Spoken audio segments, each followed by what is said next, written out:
Good morning and welcome to another Sunday morning live stream.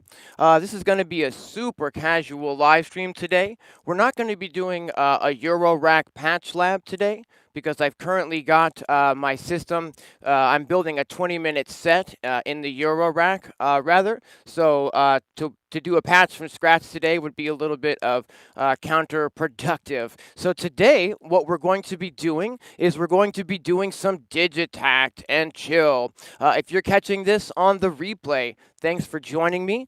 This is the first time we're streaming over here in the corner. Sorry about the extra glare from the mirror. What we're going to be doing today is we're going to be sampling some sounds out of the Quasi MIDI Sirius into the Digitakt, and we're going to be making some, I don't know, maybe chilled out and lush chord heavy music. The first thing I'm going to do, let's trip over this chord here, is try to find the stream on my channel so that I can chat if anyone tunes into the stream. All right.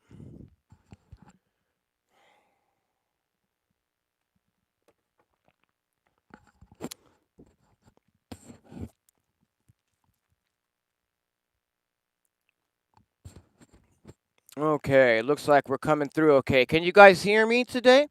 There's nothing set up to test any levels with at this time. We're going to be going completely from scratch today. So just let me know along the way if the audio level gets a little too loud or if I need to turn any levels up. Just drop a note in the chat. Let's see here. Hey, good morning, Tony. Good morning, Walt. Thanks for tuning in. Hey, good morning, Ed.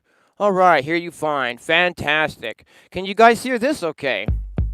I think we're going to be, I've got a couple of sounds rather that I'd like to go ahead and sample into the Digitakt to start us off with today. Other than that, I really have no idea what we're going to be creating. Should be a fun one today. I wish that I had a two-camera setup going already so that we could have a camera really close on top of the Digitakt and you could see maybe a little bit of what specifically I'm doing here rather than just this general overview shot where we're not necessarily going to be able to zoom in on the details. So yeah, this is definitely going to just be a super casual session today rather than a deep teaching session where we, zoom in on all the details and stuff. Let's see here. Hey, Jeremy, thanks for tuning in. Hey, Lee. What's with the blue cloth? The blue cloth is just a curtain. I have a window here, so if I have this open, we'll get blasted out from the light from outside. And let's see. I think we're going to go ahead and just start sampling into the Digitakt. I'm going to go ahead and open up the recording tab here and check the level on this sound here. I think we're going to get first. And we're just going to go ahead and sample this into the Digitakt, start sampling some sounds in and see what we can come up with. We're just kind of winging it today and just hanging out. We're going to write some, chilled music potentially. I think we're starting out at a beats per minute of like 118 today. That may change. We'll see what happens. Let's go ahead and sample this sound into the Digitakt, shall we? Cool. Then I can do a little bit of editing on this.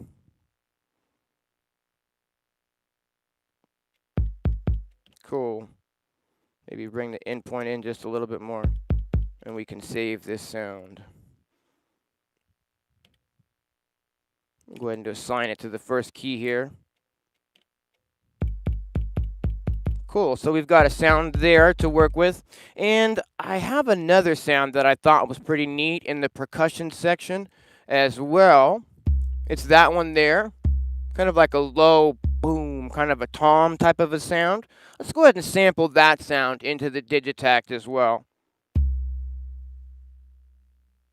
Cool. Let me go ahead and get a little bit of edit on. This is why I wish we had a two-camera setup so that I could switch back and forth between these shots. But I'm currently just using an iPhone 8 Plus as my streaming device, and it doesn't allow me to do multiple camera setups. I'm trying to, look into that and up the game and see if I can't get a multi-camera setup going. I'll need to be streaming with the Mac instead of the phone. I just need to go through all of those steps and figure out a situation that we can get together there and have two cameras because that would be so much more convenient. But for now, this is what we've got, and I appreciate everyone joining me this morning. All right. Hey, Expect Us. What's happening? Hey, we got 16 people in the chat already. I hope you guys can hear me okay as we get started today. I'll be adjusting the levels as we start, getting a beat together. Let's go ahead and save this sound, shall we? And let's see. I think I'll put like a kick drum track together with both of these sounds. So we're not going to assign that to the pad that the kick drum is already assigned to per se. Function, discard, cool. And what let's do is go ahead and turn the metronome on. Don't want to blast you guys out. Okay, cool. That's not going to be a problem. And we can probably even turn this up a little bit so I can hear it better. Cool. It's just kind of set to a 1-bar pattern. I think we'll go ahead and just work with a 1-bar pattern to begin with here. No, maybe let's go ahead and make it 4 to begin with so that we can get some rhythmic variation happening on the very first sound that we get in. What I'm going to do is I'm going to just pop in a rhythm here on the Digitakt, and then I'm going to assign that rhythm to trigger both of the samples that we just sampled into the Digitakt. Okay. Hold on a second here, and let me get my 2, 3, 4. Cool. 3, 2, 3, 4, 2, 3.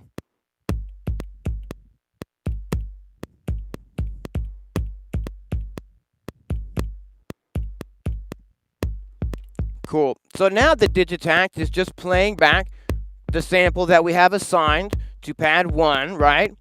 Turn the metronome off.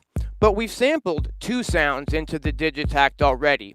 And what I'm going to do is I'm going to go into the trigger page here, and I'm going to assign the different steps that we've got here that are triggering this sound to trigger both samples. You'll hear what I mean in just a second here.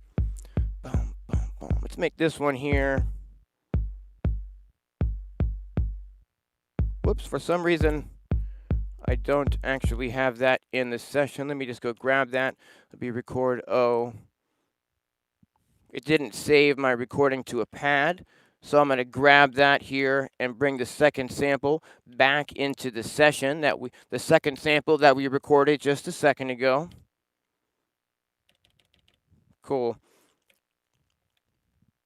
Fantastic. And now we can go ahead and assign that sample to some of these different steps in the pattern. I'm going to play the pattern here. Yeah, that's what I'm talking about. Maybe this one here. I'm just going to get a little bit of a basic rhythm using these 2 low percussion sounds.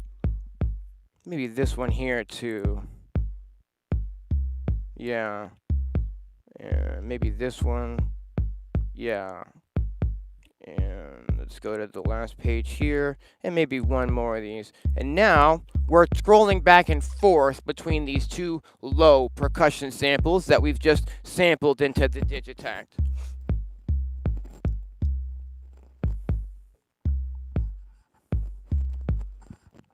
Yes, I do have 2 Digitakt, as a matter of fact. The second Digitakt is actually on the other side of the room currently. It's being the main sequencer for the Euro rack system. And let's go ahead and get the Digitakt's compressor into the mix right off the jump, shall we? I like to add a little bit of compression and adjust the threshold. Cool. Whoops, a little too much there. Awesome. We're getting a whole lot of low end. So I think what we'll do is go ahead and maybe find like a hi-hat or something that we can add to this rhythm. Let's see here. If we select the hi-hat part,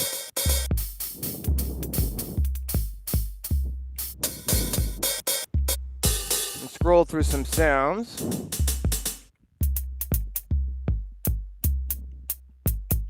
Cool. It's a pretty standard hi-hat sound. Let's go ahead and sample that one in, shall we? Cool. And we'll go ahead and edit. This is when I would like to be able to switch the cameras and show you guys a close-up of what I'm doing rather than just, talking through all of this. But it is what it is today. And hopefully in the future, we'll be able to get some sort of a 2-camera setup going, because that's definitely the goal. I think that'll help with the Euro Rack live streams as well.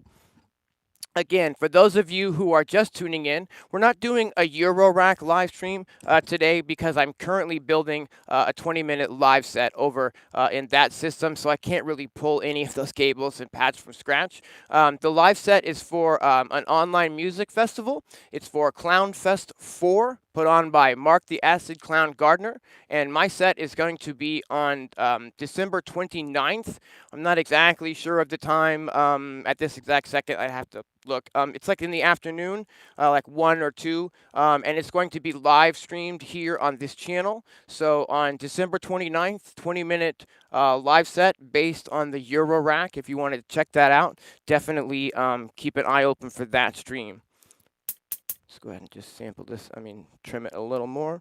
There we go. And let's save this sample. Cool. And let's go ahead and assign this one to a pad. And we'll go ahead and discard that. Cool.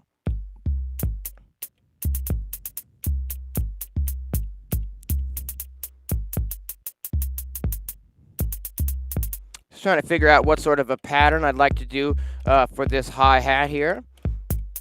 Writing in real time on these live streams is always a challenge because, typically when I'm writing alone by myself, I may, take a few minutes to think about what I want to do next. Whereas on the live streams, I don't want to be super boring and it's kind of go, go, go, But here we've got, here we've got some low-end kick and percussion. We've got a hi-hat sampled in here. Hey, what's happening? Sky Tortoise Ferryman. Thanks for joining up. All right, cool. So we've got a little bit of a pattern going here. Let's see if we can get a second hi-hat sound sampled into the Digitakt so that we can expand on that hi-hat rhythm, shall we? Maybe I'll play the groove so we can see if something kind of jumps out to us sonically.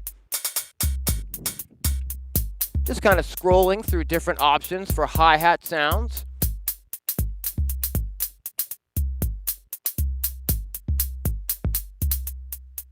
Yeah, I like that one too. It's got a nice variation from the original hi-hat that we sampled. So I'll go ahead and sample this sound in.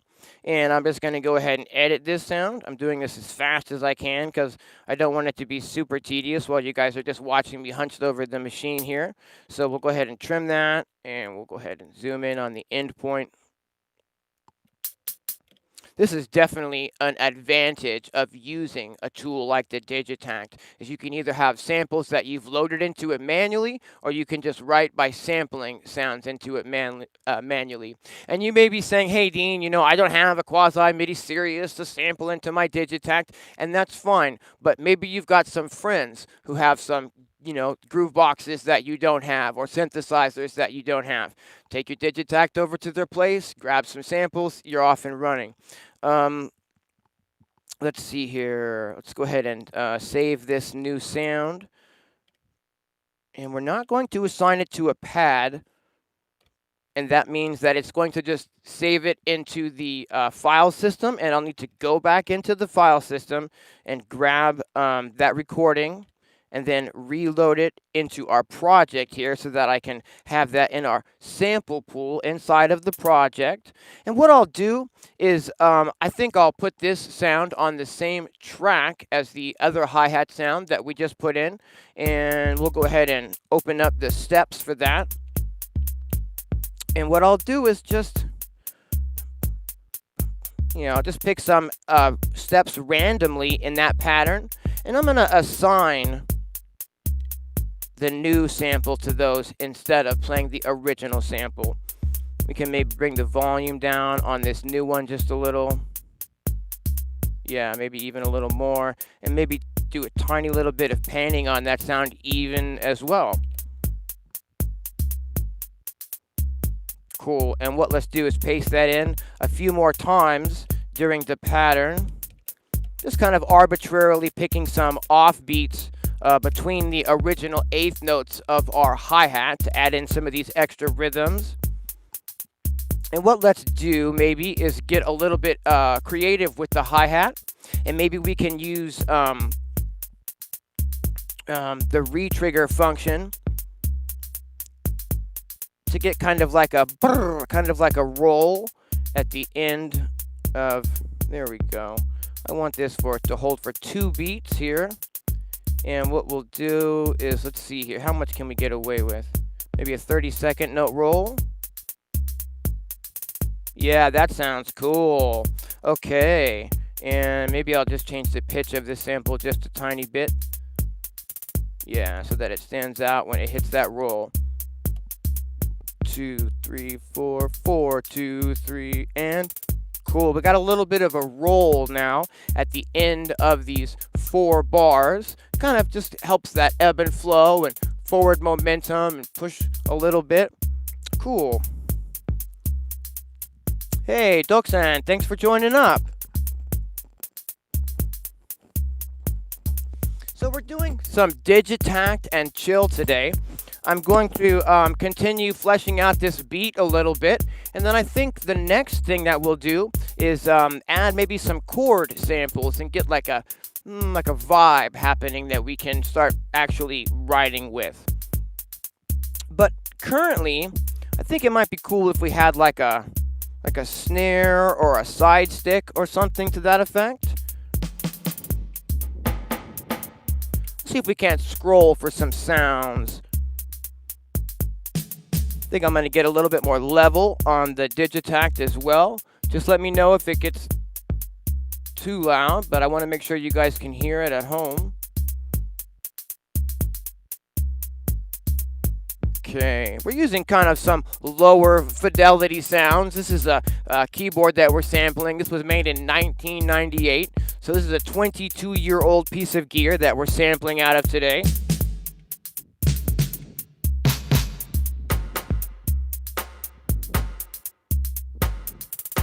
Kind of liking that, but I'm not really the biggest fan of the reverb algorithm in this machine. I'm definitely a fan of the reverb algorithm in the Digitakt, however. So we could potentially just turn the reverb off on this sound.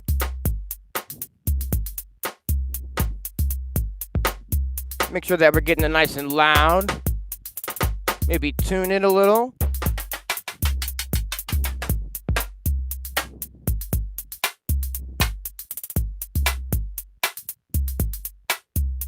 Kind of like that. It's really a nice sharp, like a snare sound that'll cut through the other sounds. We'll go ahead and sample that into the Digitakt. We'll edit that out here.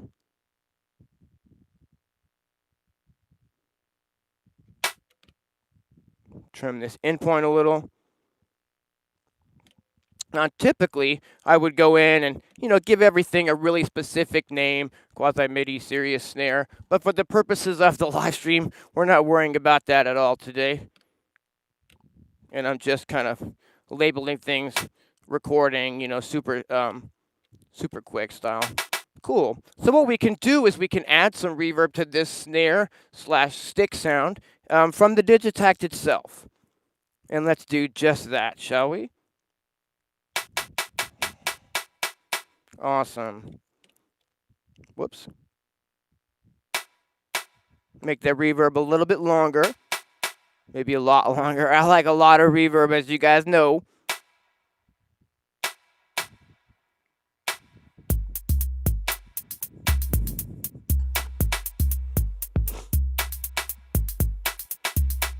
Okay. I'm just going to go ahead and go into a live quantized record mode and just tap some snares in.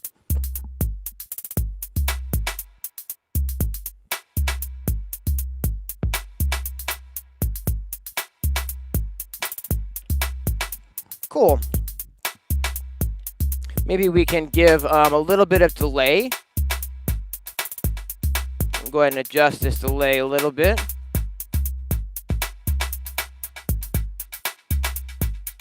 Okay, so now that we've got that a little bit more adjusted, I'm going to dial that way back in the mix. so that it's just the tiniest little bit of delay on that snare and not just creating a massive cascade of snare frequency in the mix. I think we're also going to take this time to put a little bit of reverb and delay on our hi-hats.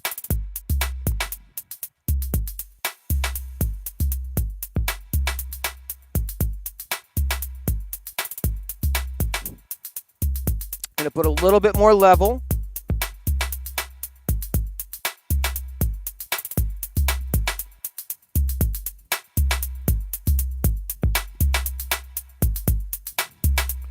Can you guys hear that okay at home? Is that distorting anyone's phone? I hope not. I'm trying to set the level where I think it'll be okay for us. I'm going to go ahead and maybe put a little bit of a filter on these hi-hats just to tame that high frequency content just a little bit. I keep looking over here behind the camera because I have a visual representation of the audio up on my computer behind the camera. So I can take a look at the frequencies that we're spitting out here and make some adjustments as needed.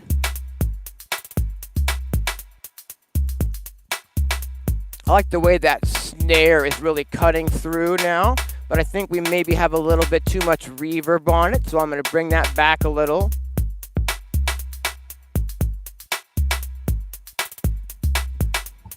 For those of you who don't know, I really like my snare drums to be super loud and smacky, so maybe like even a decibel or two too loud in the mix sometimes is kind of where I like to seat those sounds. We've got kind of a nice little groovy beat going on here. Cool. And so what let's do is go ahead and see if maybe we can get some chord samples into the mix. I'm going to go ahead and save the project now in case anything goes haywire. And what we'll do is maybe go over to a synthesizer sound here. And I think what we're going to do is attempt to use the chord bot as a little bit of a helper today to play some chords. If I can remember how to change the MIDI channel on this, which maybe I will be able to do, maybe. Is it this one here? MIDI channel 1. Nope, it's not that one there. Is it this one here? Yes, it is. 3, 4, 1, 2, 3. If we want MIDI channel number 5 here. So there we go. So I can actually set the chord bot to play any number of chords, like a minor 7th chord, a minor 9 chord, a minor 11th chord, super fast. We can do different inversions, so I don't have to really think about playing chords. We can just use this as kind of a cheat today.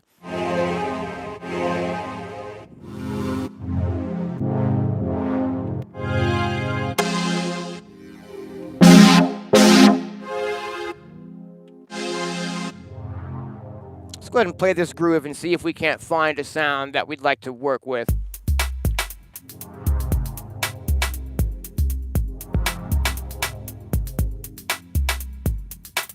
I actually like that right there.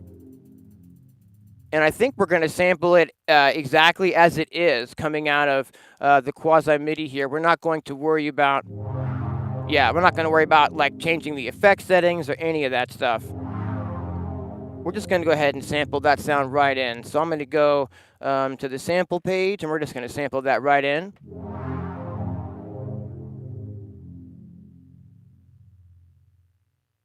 This is just a nice F minor chord pad that we've just sampled there.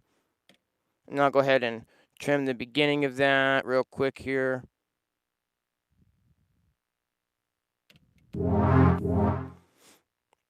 I really like the sample-based workflow. This is how I started creating music back in 1994. Even before that, using the Roland S50 sampler, being sequenced from a Roland TR-505 drum machine back in like 1987. So definitely really familiar with just working with sounds and sampling what you need into a box and then using that for sequencing. We'll go ahead and save this sound now. And let's assign this to a pad, shall we? We'll go ahead and put this on pad 5, I think. And we'll go ahead and get rid of that. Cool. Let's go ahead and just sort of put this in a really typical dub techno type of positioning on the beat, shall we? And I'm going to go ahead and just kind of do a live recording here. 4, 2, 3, and 1. And 2.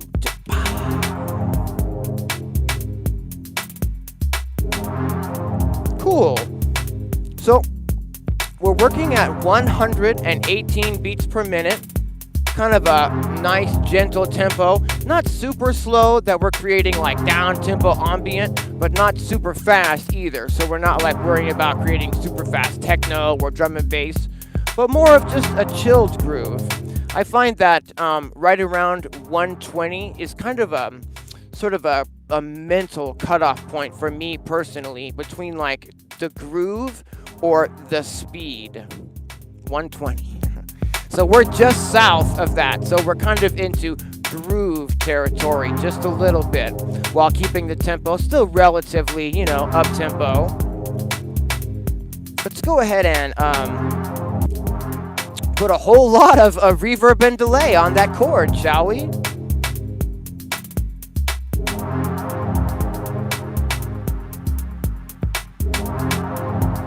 That's sounding really nice.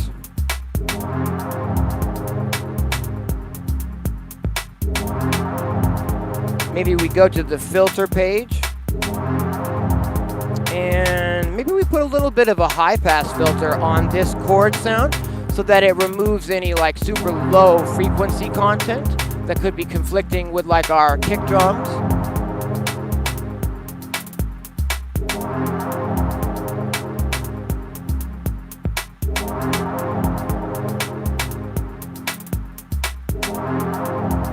Giving it a tiny little bit of overdrive here, just so that we get the level in the mix where I want it. Checking my levels down here. I think I may be a tiny bit too loud.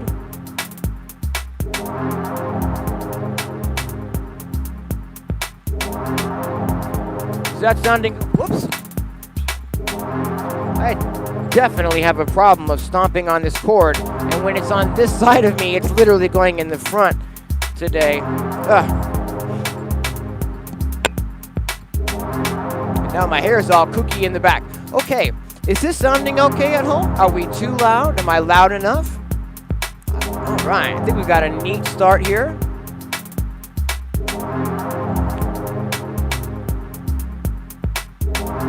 Okay, what let's do is let's go ahead and get ourselves like a sense of rhythm so we can really feel the downbeat. For those of you who are, been watching my live streams, I love to use that crash type of sound on the downbeat to really emphasize the grid and whatnot. I'm not going to worry about sampling something out of the Sirius for this, but rather maybe we'll just load up something from inside of the Digitakt here. Let's see here. I think I have a folder of Dean's Effect Stash. Cool deal. We'll just scroll down. I kind of have a go-to noise impact that I like to use in place of a crash cymbal.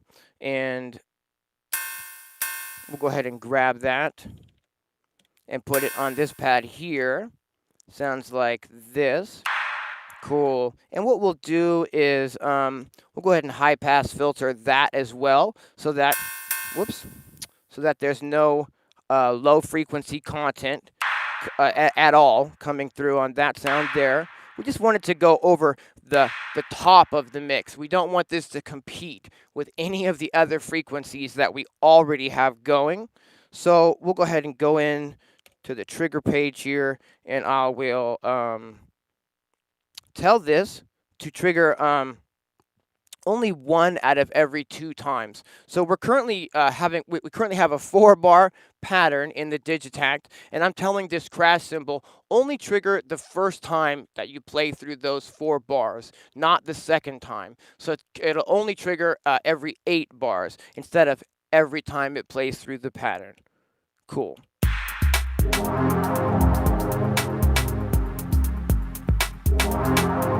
Try to seat this in the mix. Maybe give that impact sound a little bit of delay and reverb as well. 1, 2, 3, 4. Fantastic. Get a little more level on that, and I'll check the compressor.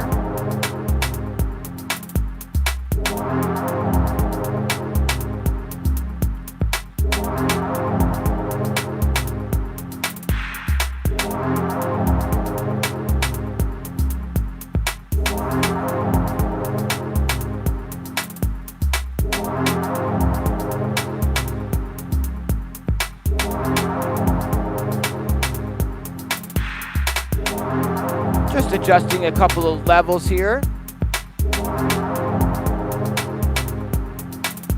And I'll get a save on. Just checking on the screen behind us here. I'll show you what I mean. I'm over here viewing everything on Ableton. I've got an EQ, the FabFilter Pro Q3 plugin on the left, and the Isotope Tonal Balance Control plugin on the right, so that I can get a visual representation on the frequencies that we're working with, especially when I'm working on the headphones. This helps me not push too much high frequency content or too much low frequency content in the mix. Sounds good. Hey, thanks for tuning in, Breakline. All right. And let's see here. Maybe we'll go to some plucked sounds this time.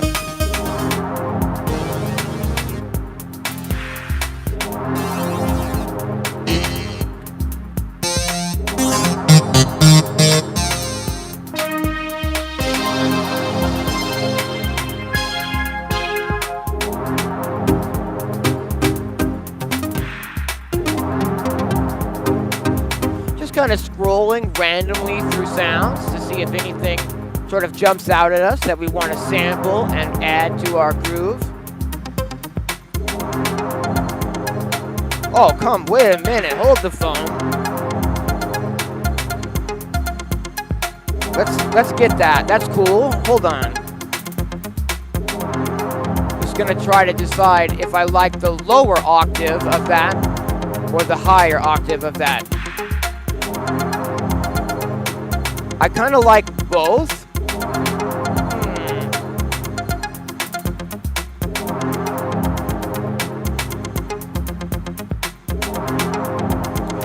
We gotta vote for higher. Thanks, Tony. I'm taking it.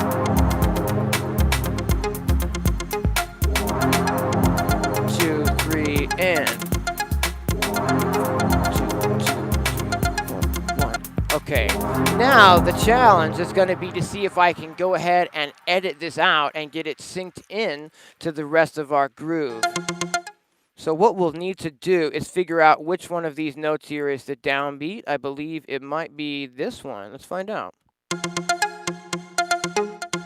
It is. Okay, fantastic. Now, this is an art form, really, being able to take a sample that's a rhythmic sample or a loop, for instance, and get in there and trim it right on the start point so that it automatically syncs up with the rest of your groove. I think this one requires a lot of trial and error, so if you don't get it right the first time, just try again and try again, because you will definitely learn a little bit each time. It's taken me, I've been at this for 20 some odd years, so this isn't really a challenge for me, but in the beginning this was one of the biggest challenges, being able to sample something rhythmically and trim it out and get it right into a project, tempo sync wise. 3, 4, and 1. Okay, so I believe we're gonna just leave those end notes there, and we'll re-trigger the sample as needed instead of worrying about trimming off those ends. Okay, cool. So we're going to go ahead and save this, and let's say I'll put this on, I don't know, track 6 for now. Let's go ahead and function and note to discard. Cool. Cool. Okay, and what I want to do is bring the release on this down, right?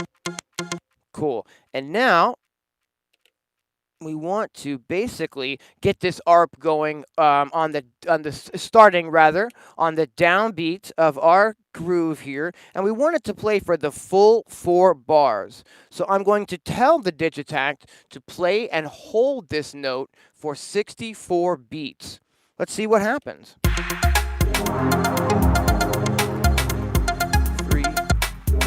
Okay, cut off. Oh, I see. Because I've got a 2-bar loop, not a 4-bar loop. Fantastic. So we can just go in here, tell it to hold for 32 instead of 64. How's my level looking down there? All right. Hey, cool.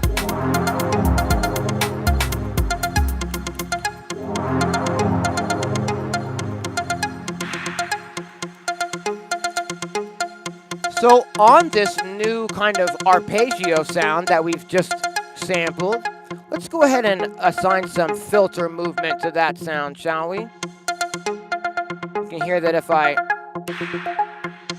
roll the filter, we can hear the filtering there. And what we'll do is maybe put some extra reverb and delay on this sound. Yeah, get it a little bit more in the acoustic space that our other instruments are in.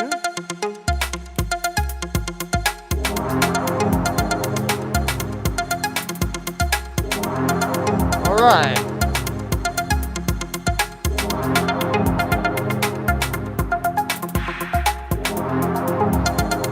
So what let's do then is let's assign the LFO in the Digitakt to move that filter up and down a little bit in real time so that that ARP has a little bit of, built-in modulation and movement to it.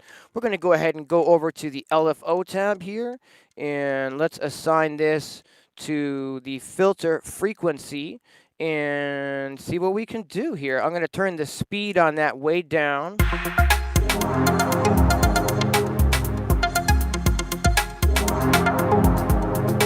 Way down.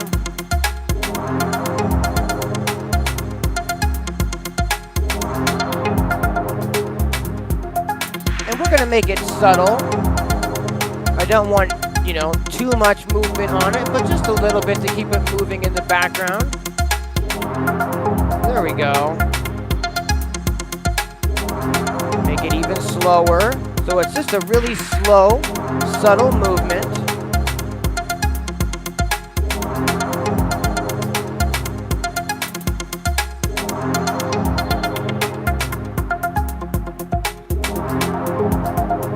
Oh, that's exactly what I'm talking about. Cool. Is that new sound too loud in the mix, or is it cutting through just where it should? Sometimes it's hard to tell on headphones. Turn it down just a little bit. Hey, thanks for that, Mattias. All right.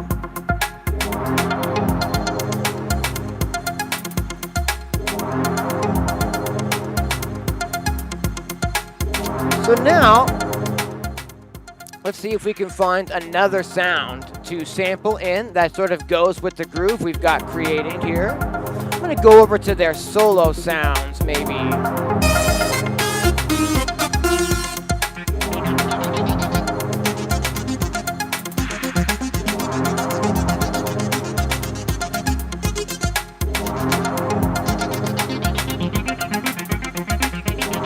I'm a big fan of just arpeggios for the sake of arpeggios.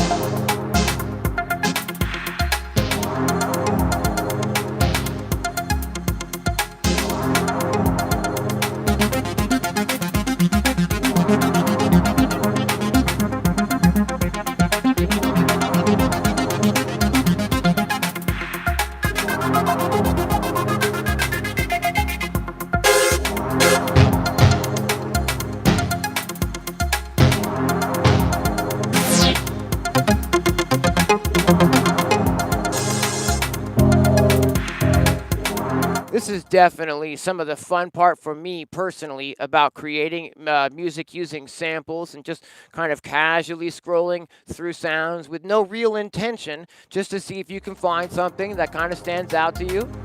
I could do this all day long.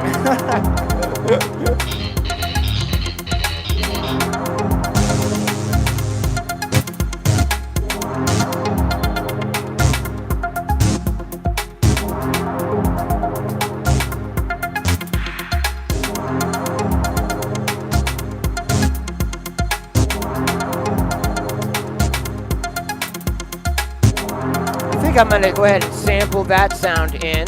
2, 3, 4.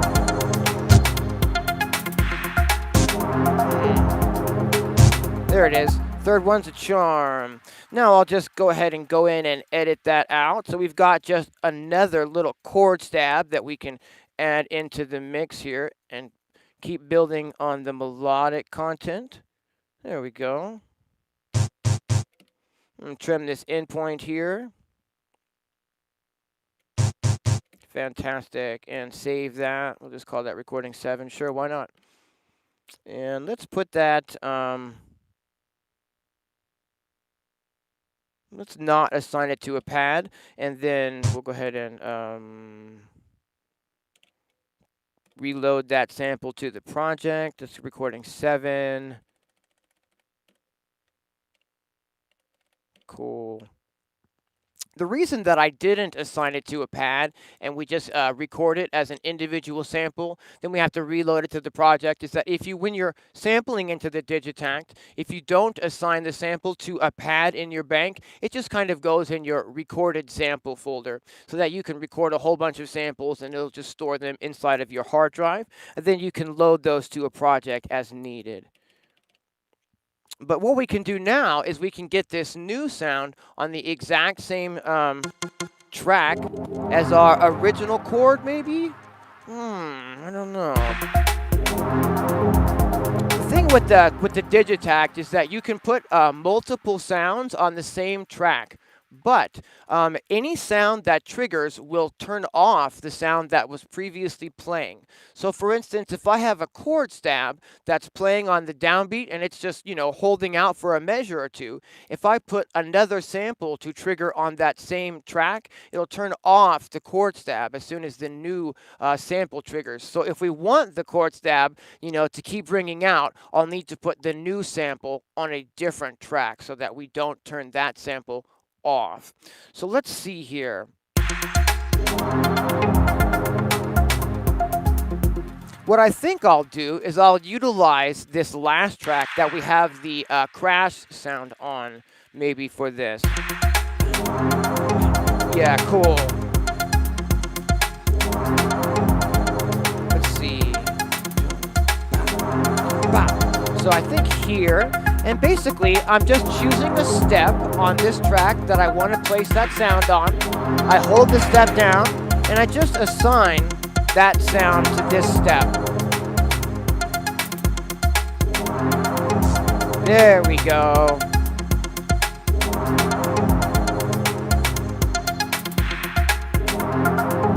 All right, let me go ahead and, what do we want to do? Maybe a little bit of bit crushing on that one.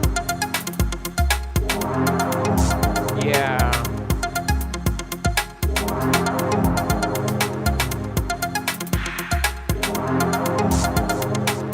There we go. So we've kind of got a little bit of a stab in there now. And I think I'll go into the filter page on that stab sound. And I think we'll change the filter settings so that when the stab hits, it'll be a different filter setting. Yeah, that's what I'm talking about.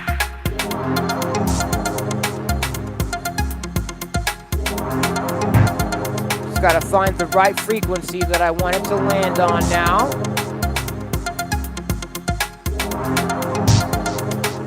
Getting there. Very close now, I think. Oh yeah, we're really getting there. Bring the bit crush down a little. Yeah, bring the volume back on that.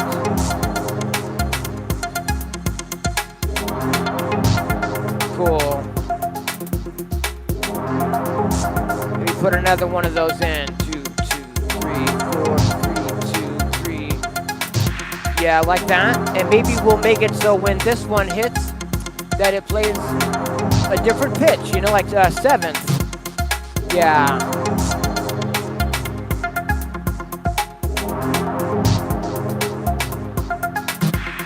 Or maybe an octave even. Let's try that.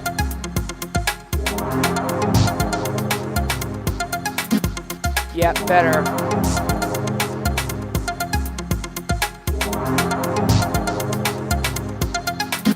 Okay, so we've got this little bit of a 2, 3, and this little hit kind of at the end there. I think I'll make that little hit at the end only trigger every other time we go through the pattern. So it's more of a once every 8 bars little accent hit as opposed to a once every 4 bars little accent hit. And we'll just, let's see here, go into the trigger page and tell this to trigger every 2 out of 2 times. So the first time it plays the 4 bars, it won't play that little hit at the end. But the second time through, it will play that little hit at the end. We'll go ahead and get a save at this time.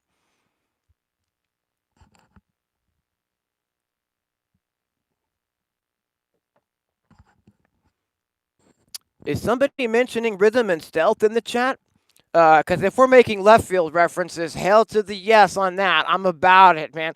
Their albums are just amazing. Left field, oh my gosh. On a sample pack that I made I'm a big left field fan. On a sound pack that I made a few years ago called Black Label Glitch Hop, I labeled all of my drum loops the titles of left field songs. That was a really fun sample pack.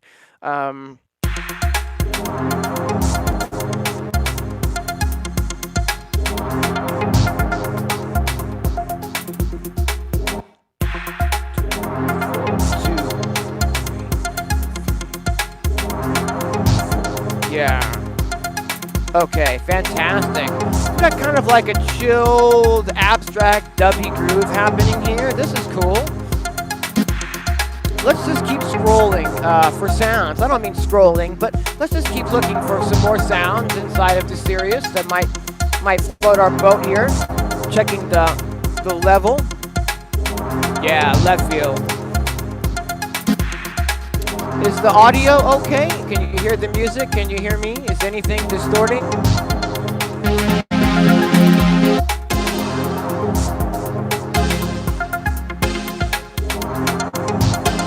Ooh, I kind of like that one.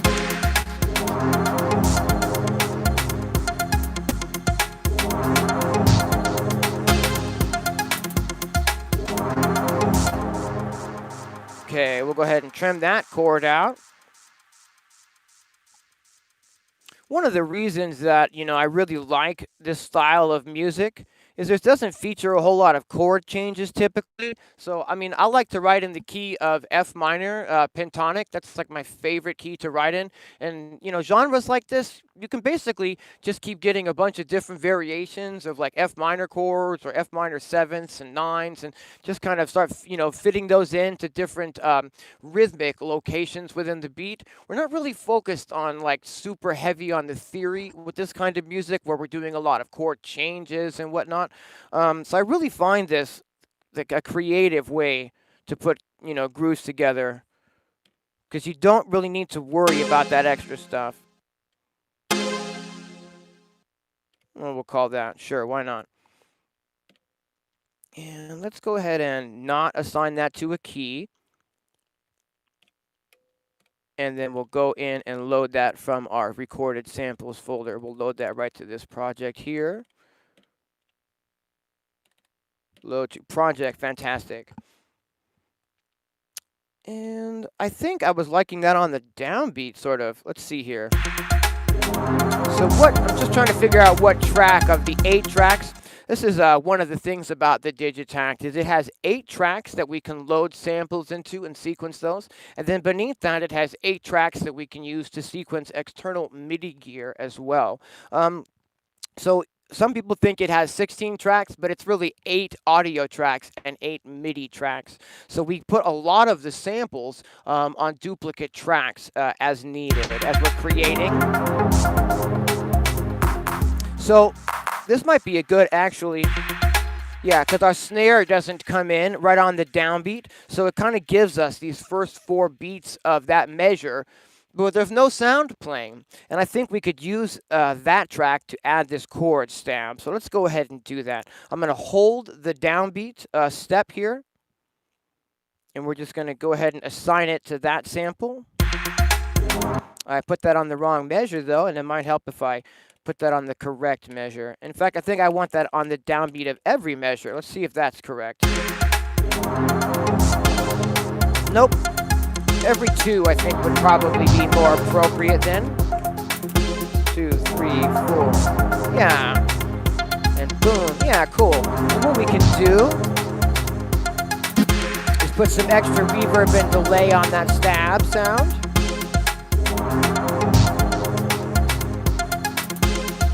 Yeah.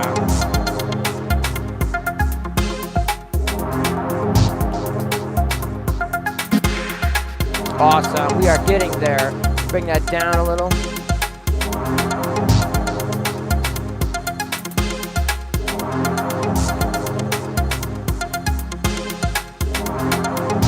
Maybe put a filter on that new stab. Just a little bit of a low pass filter.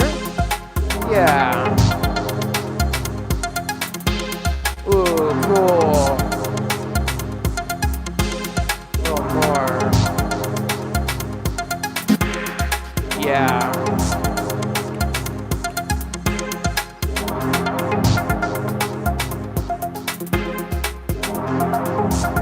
Awesome.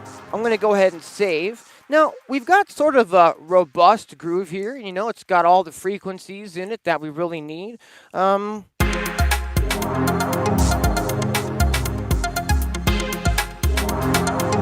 Sort of using like a tom and a kick drum to fill out the bass frequency content of this. Maybe we could actually, before we start making a variation of this, maybe we could still search for like a low-end bass type of sound. Let's see if we can do that.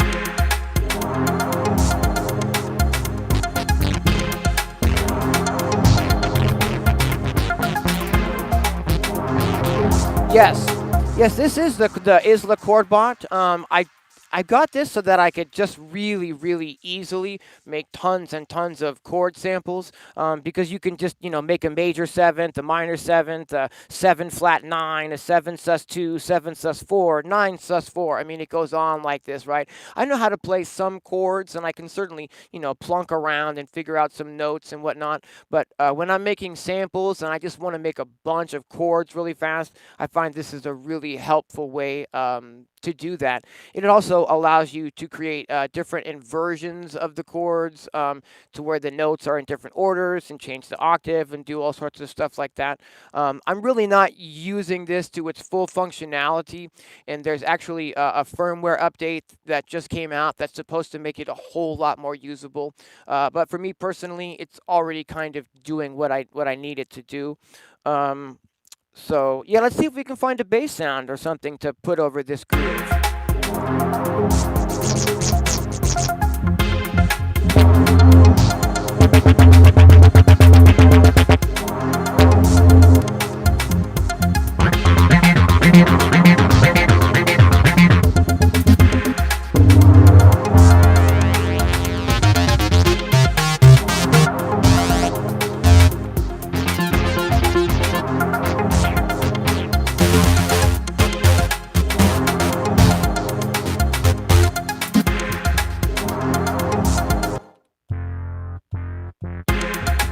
Not quite right.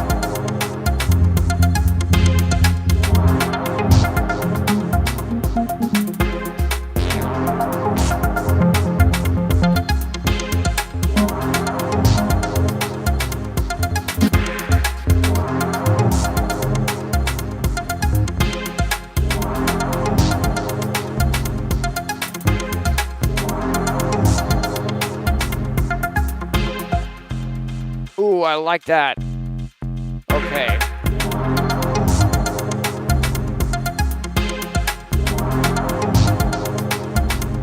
I'm gonna go ahead and sample me trying to play a little bass line in, and we'll see how it goes.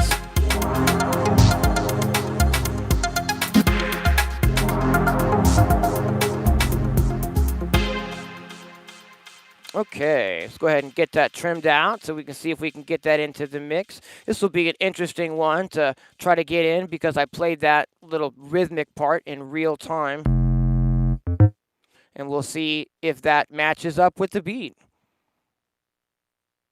Go ahead and trim the end of this here. Oh, I like that. All right, fantastic. Let's go ahead and save that. And I don't know where we're going to put it exactly, so I won't assign it to the pad at this time. We'll just go ahead and go grab that from where it saved it so that we can load it into the sample pool here. And again, I'm not taking the time to label all of these as I'm recording them. That would be a lot more efficient, but for the purposes of the live stream, I'm just kind of going quickly today.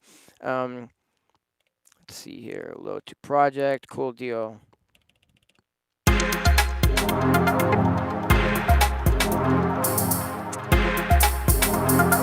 We've got an empty track here that just has the default sample on it, so maybe we'll go ahead and assign that new bass recording to this one here.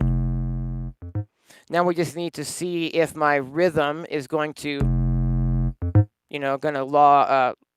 line up with the groove we've got going already. I think I just need to put this on the downbeat, if I'm not mistaken.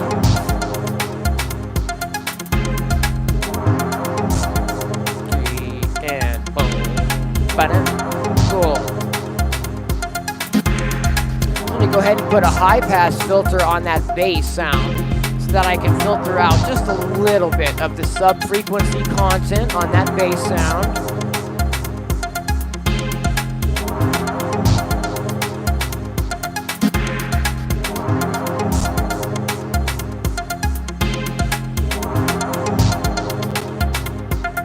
Yeah, Fat Planet. Oh, forget about it. Absolutely.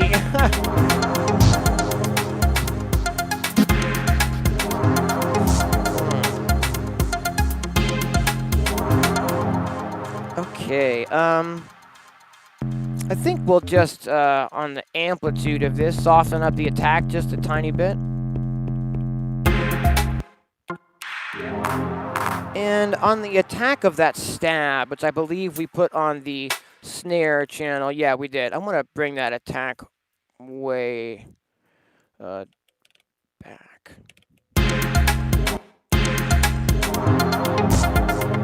Taking a look at the frequencies. We're doing okay. How does that sound at home? Am I mixing this okay?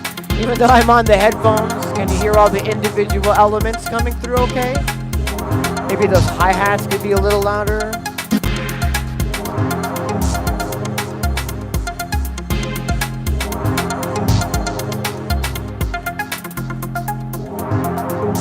Yeah, maybe those hi-hats could still be a little louder.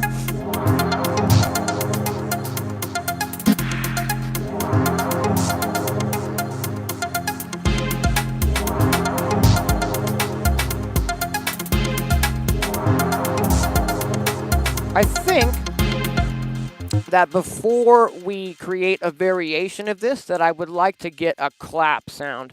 And rather than just dig through the quasi-MIDI for this, I think we'll just dig through what I've currently got in the Digitakt and see if I can find a clap sound that sort of stands out here.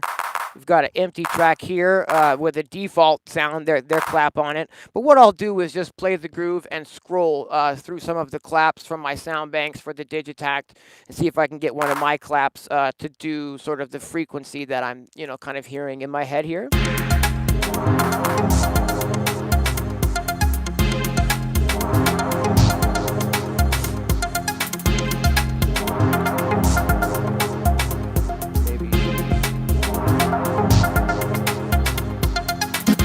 Okay, here's some claps.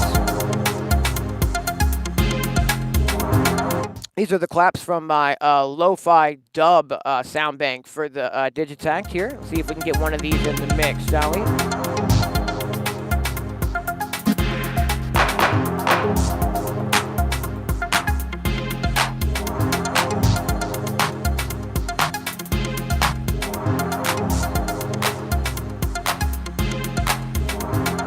Yeah, I like that one. So we'll load that one up into the mix here.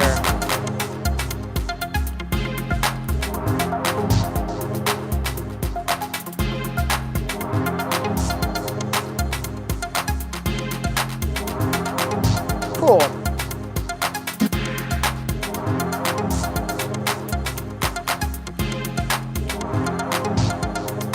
What happened to our... Hold on.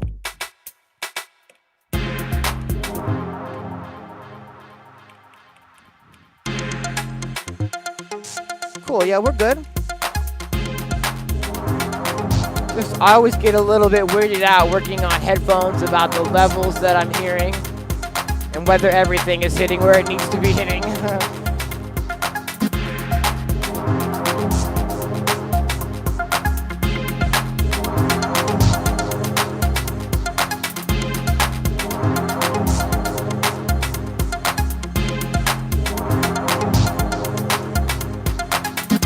Bass may need some more punch. Are you sure? Are you listening on the phone?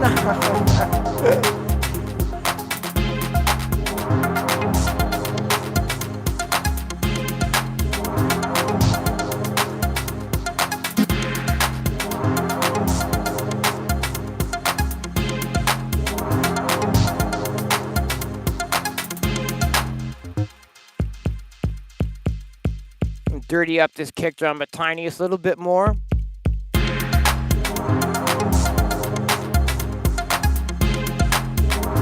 One of the things that is like, I don't want to say like difficult, but yeah, maybe difficult to working with the Digitakt is that there's no built-in EQ whatsoever. You've got a filter per channel, so you can assign that to like a high-pass filter if you need to remove some low-frequency content, or you can assign that to did I say a high-pass filter to remove low-frequency content, or a low-pass filter to remove the high-frequency content?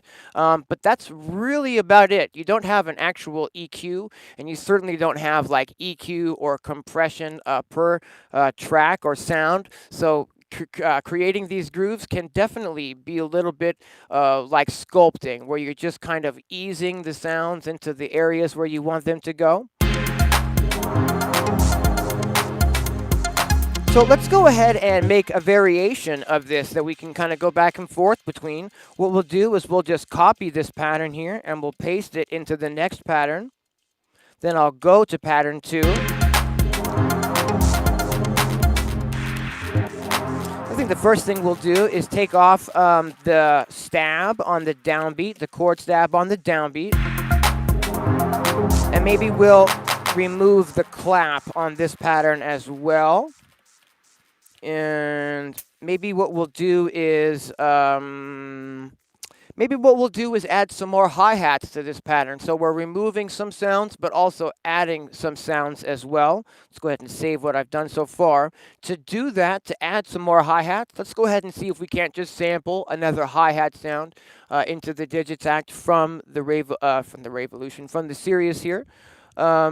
So if I go back into my drum sounds, so select the hi-hat.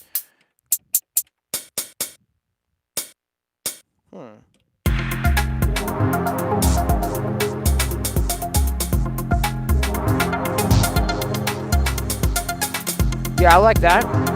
Just make sure we're getting a nice level here, and I'm gonna just make sure that we've got the effects turned down on that sound.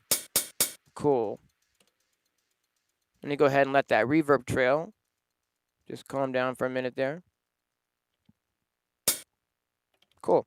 Go ahead and trim this out.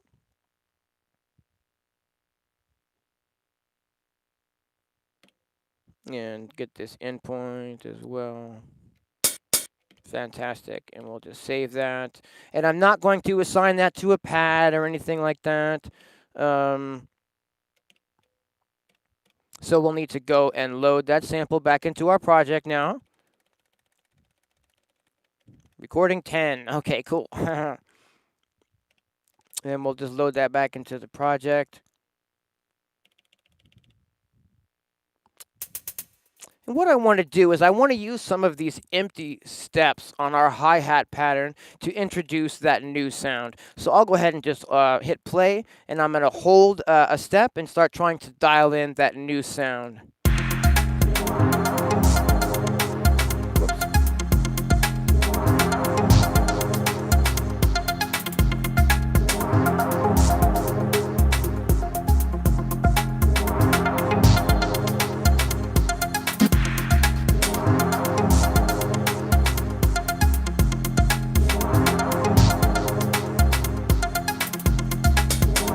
Okay, it's going to bring the level on that back. 106. Maybe be 100.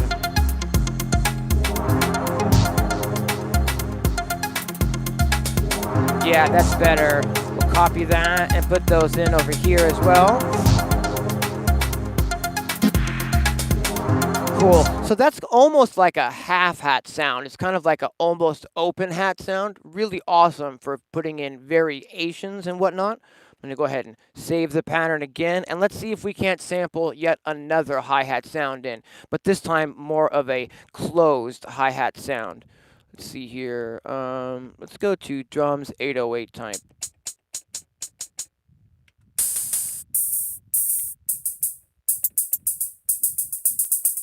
Maybe that one.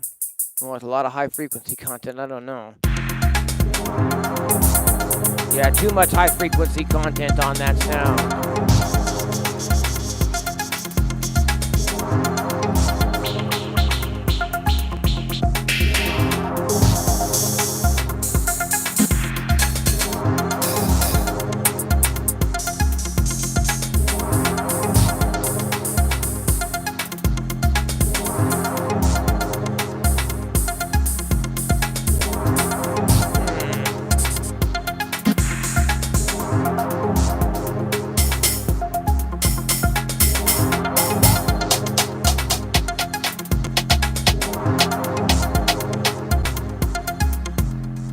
That's kind of like a crusty 909.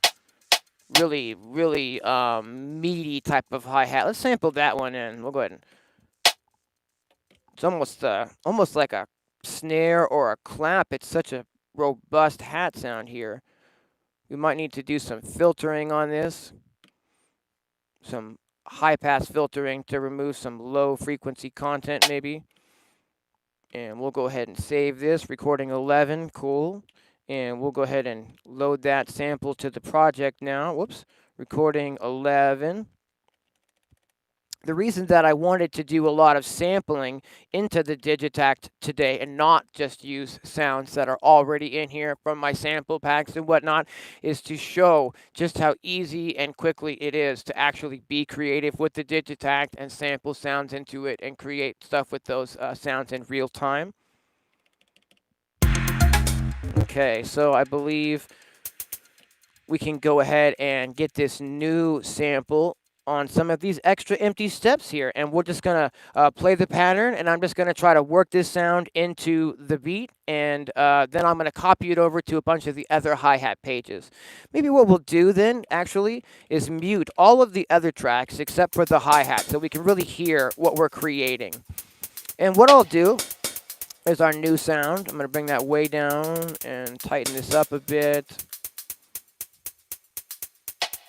Yep, bring that way down still. And I'm going to change the pitch on this one as well to get a higher pitch on this sound. Yeah, oh, that was nice. Cool.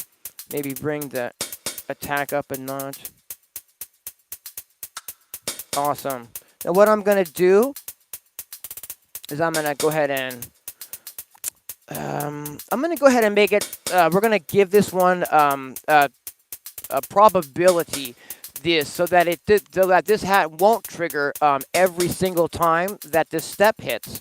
We're going to tell this hat to maybe have a 50% chance that when this step hits that it'll trigger the sample or not.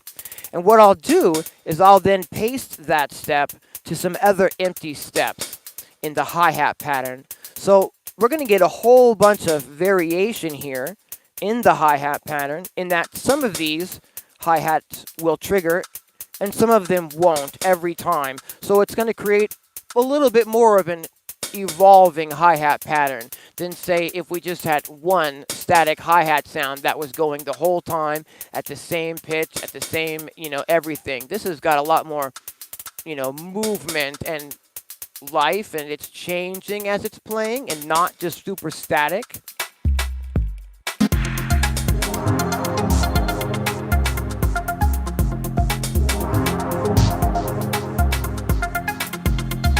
Thanks, Ed.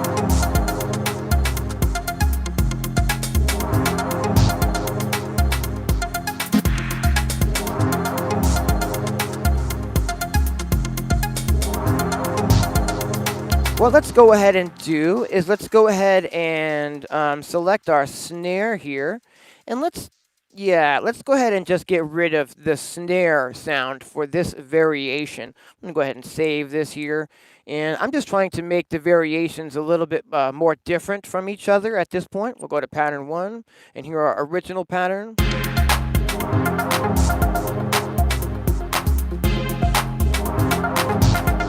Let it play again. And this time we'll switch to the second pattern. Switch that pattern now.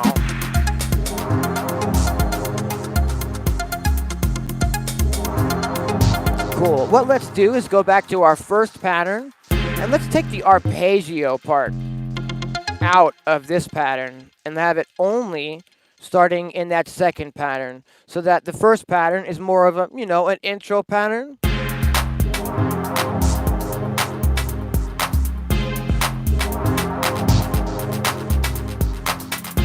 Now we'll go to the next pattern this time in 1, 2.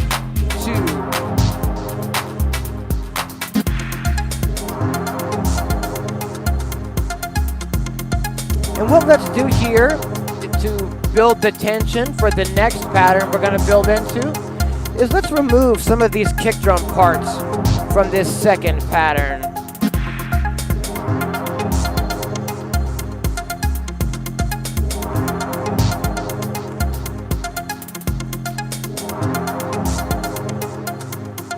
So that our second pattern becomes kind of an anticipatory, is that a word? A pattern that creates a little bit of anticipation for the next pattern to come in. Now, we'll just go ahead and copy our first pattern that we created, and we'll paste that into pattern number 3. And we'll try to do some variations on that pattern, so that when we go from pattern 2,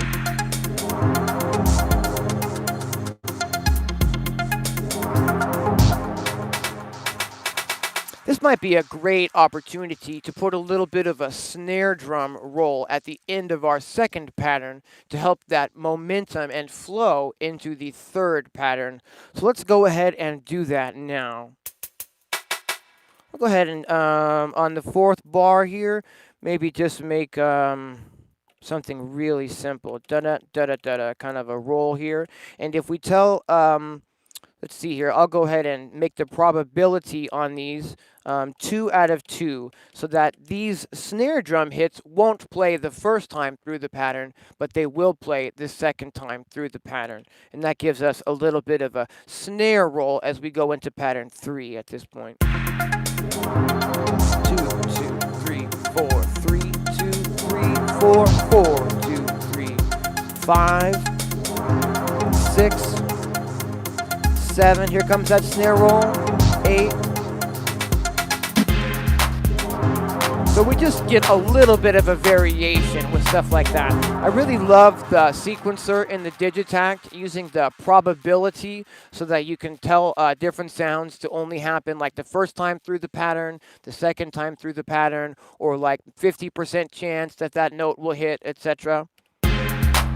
So now we're into this third pattern, and we definitely want this to start taking on like the shape of an actual really structured groove at this point.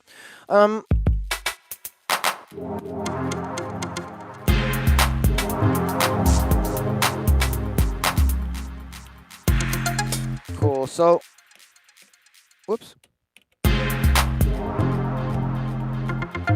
So let's go ahead and bring, let's go ahead and bring our arpeggio back in for this pattern. And the arpeggio needs to hold for 32 beats because it's a 2-bar arpeggio. So I'm going to go ahead and put that back in here. And let's go ahead and see if we can't find a ride cymbal sound that we can bring in to help flesh out the rhythmics of the high frequency content here.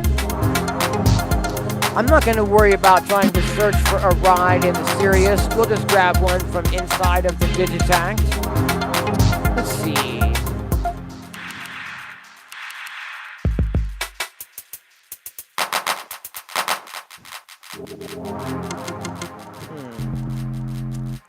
I think what we'll do is go ahead and get rid of the crash and use this track to put a ride cymbal on instead. So we can go, cool. And see, I'll play the pattern and we'll just scroll for a ride cymbal that matches the tonality of our groove.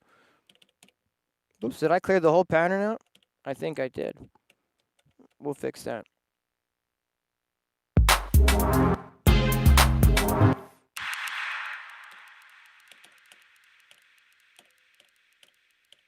Whoops.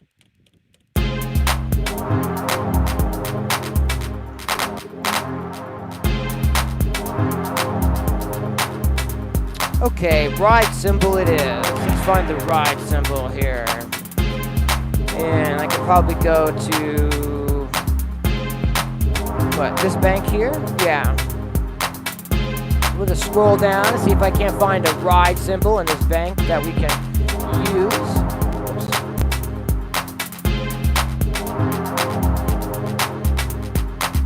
Got a lot of sounds in here. Here we go. Yeah, that's the one right there. Okay, I'm gonna just play that in. 1, 2, 3, 4, 2, 2, 3, and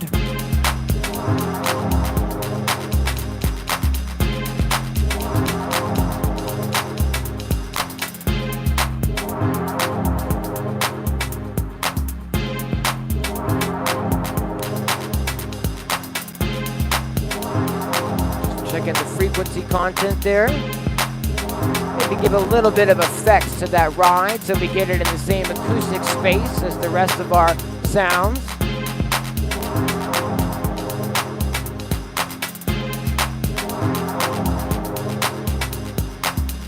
Now we can start going back and forth between a few of these patterns. 1, 2, 3. Let's go to pattern 1. And what let's do now is, since we're making some, variations that are further into the track, let's go ahead and take this chord stab out of the very first pattern so it sounds more like this and a little bit more subdued.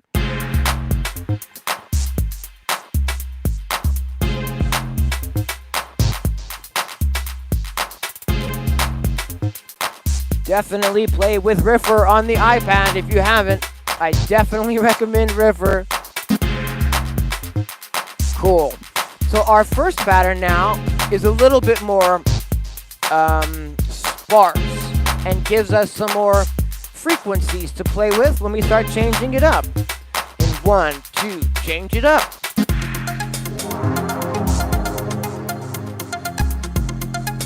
So we're introducing that arpeggio. We'll go ahead and go into pattern 3.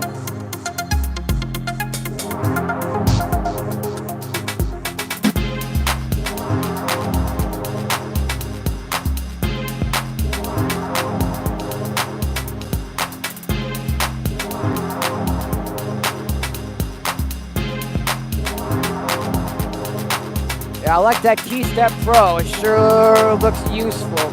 The new one that has all of these trigger and CV outputs on the back looks fantastic, with like 8 trigger outs and a whole bunch of CV outs.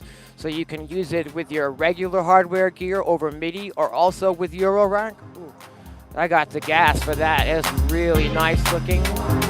But whereas conversely, something like the Novation SL MK3 MIDI controller and sequencer, it has some CV outputs as well, but you've only got 2 pairs of those, and you certainly don't get those 8 trigger outputs for triggering drums and whatnot. That KeyStep Pro looks pretty fantastic.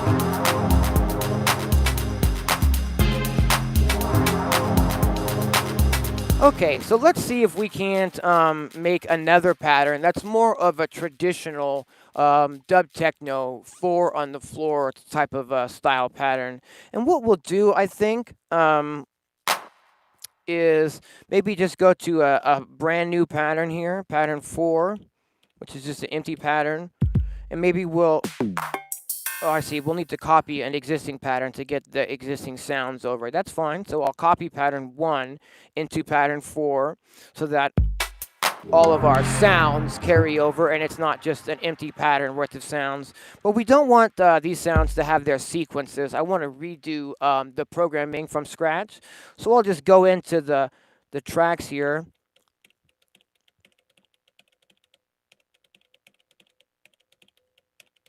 And I think I got it. And our sounds are remaining cool. So we can just go in and we can like put this kick drum as a 4 on the floor right off the jump. Just start thumping that out, right? And maybe we can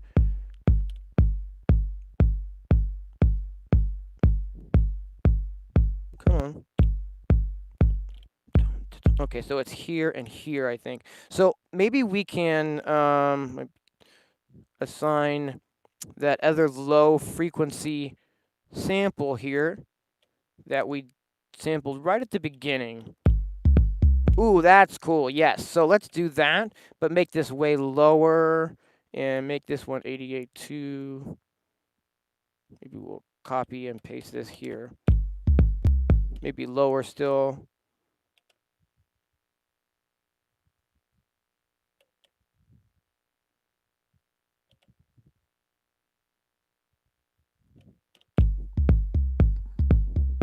Cool. So here we get sort of a different low frequency, kind of a shuffling.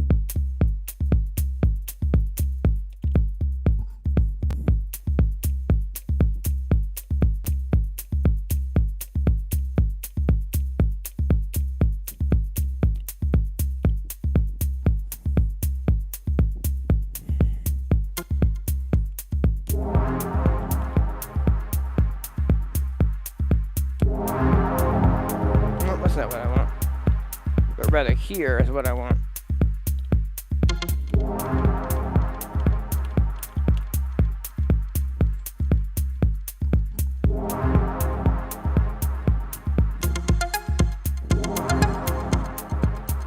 Two, three, and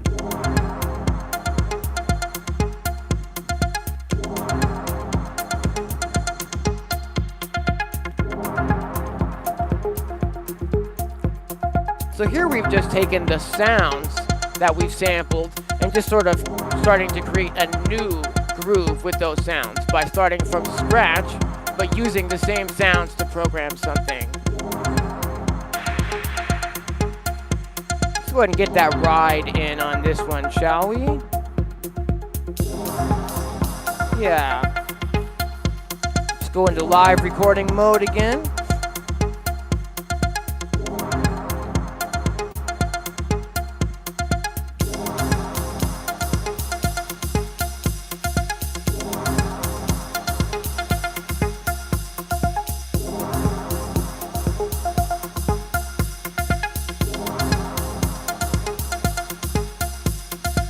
Ooh, are we talking about that NTS1? That thing sounds fantastic for the money.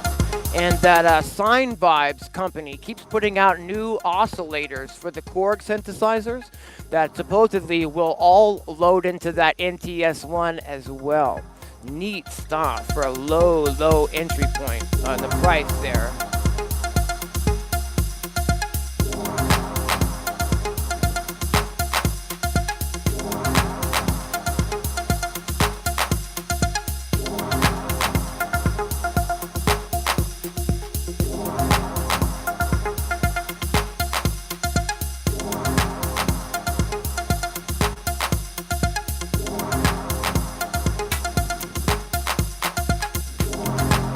What I really need, definitely, is like an open hi-hat sound now at this time. So let's see if we can find maybe something that'll work there.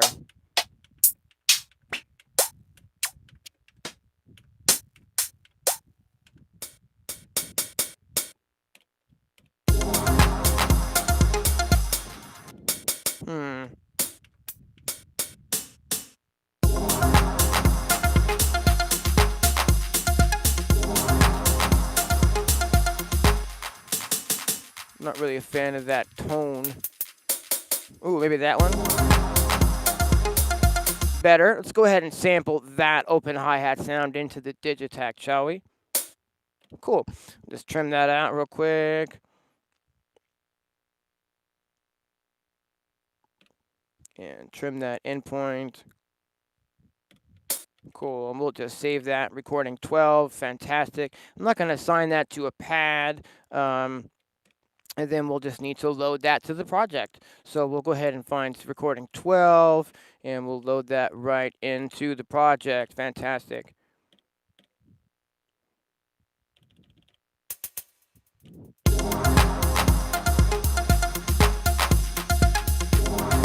Yeah, let's go ahead and assign that to sample 3.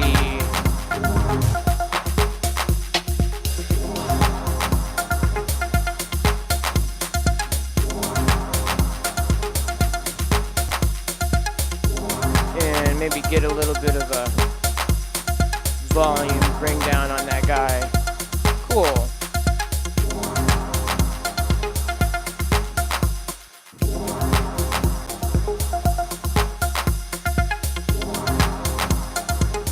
Bring our chord up a little bit in the mix here. Yeah, better.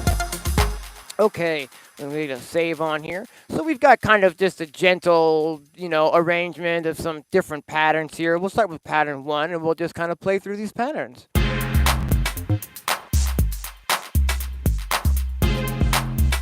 Probably should have put that bass into pattern 4, though. Yeah. Let's go ahead and make this a little bit of a variation this time. Cool.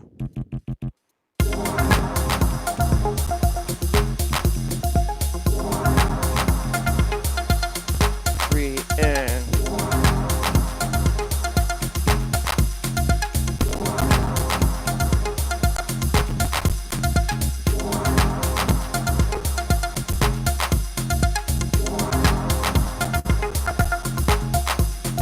okay, cool. We'll go ahead and start on pattern 1 and just kind of see what happens as we play these patterns back to back.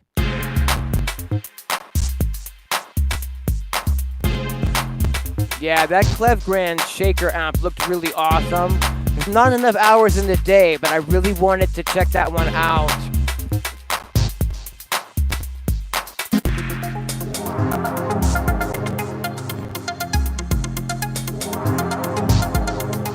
So kind of a break, we build a little tension, and we go into pattern 3, snare roll.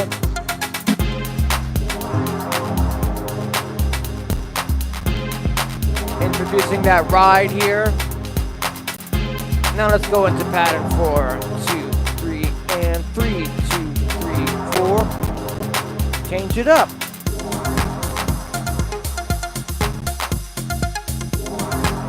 These don't really flow super great, but we're just, creating for fun in real time. I'm not really taking the time to make sure that these are like, super, super stellar. We might go through at the end of like a session like this and choose our favorite patterns. Maybe, try to build a song from scratch using that pattern as a basis. We're just sort of having fun as opposed to, trying to really get in there and make it perfect.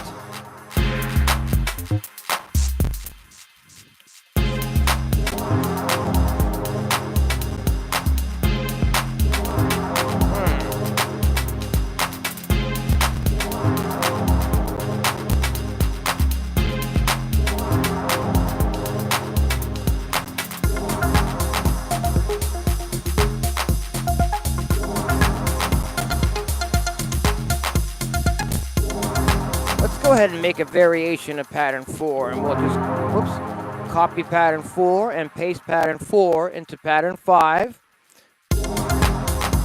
and then we'll choose pattern 5, and what we'll do is let's go ahead and make a variation on this big washy chord stamp that we have in our pattern here. Oops, I think I just deleted the whole pattern there. Darn it. Okay, so we'll go ahead and copy that one back in. That's the second time today I've done that.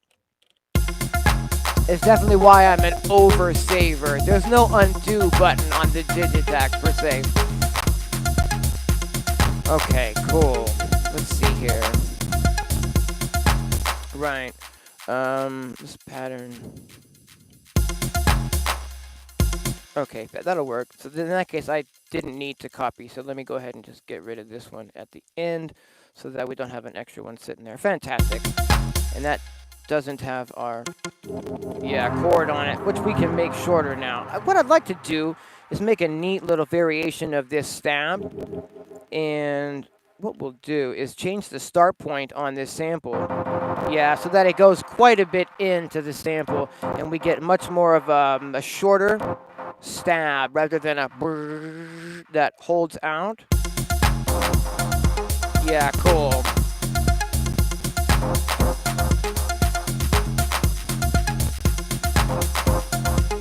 And what let's do is let's change the start point on some of these.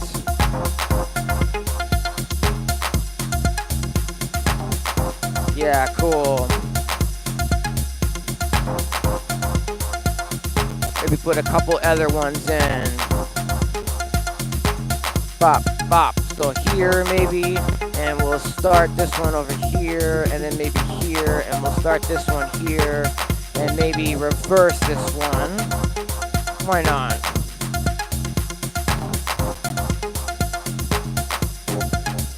Cool. The reverse will need to put that playing forward again, I think. Yeah. Paste.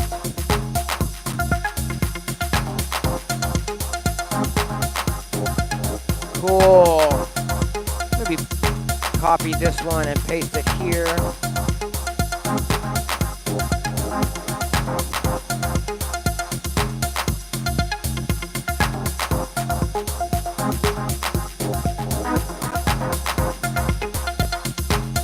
Kind of a neat little variation at the end there. That sort of builds a little bit of tension in that last hit that sounds almost a little dissonant.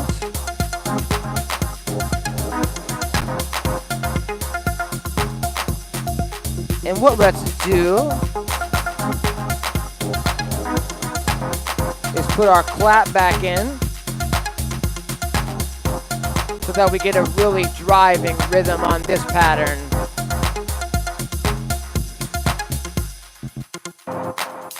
And let's go ahead and remove the ride from this pattern as well, so we get more variation as these patterns play through. We'll go ahead and go back to pattern 4. Let that play a couple times. Now we'll switch to the next pattern.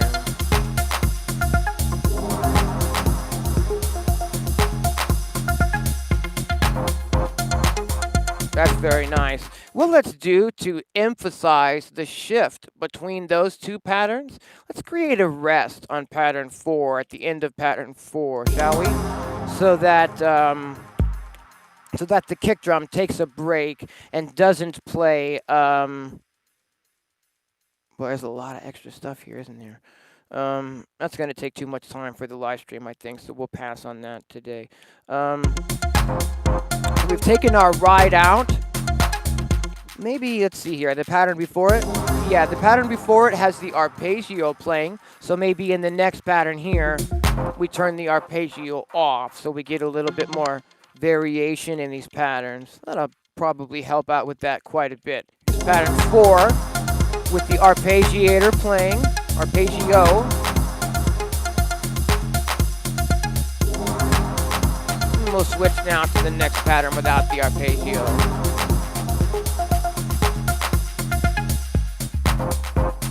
Cool.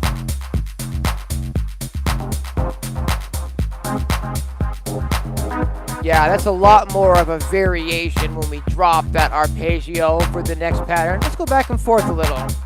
Here we go.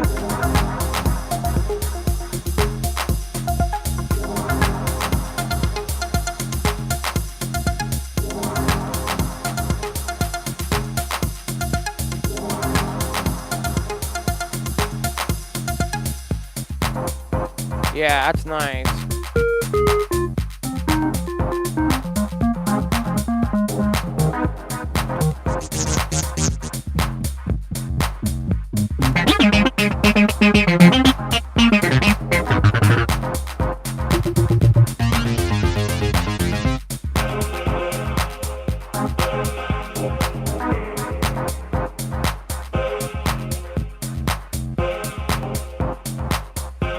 That's nice.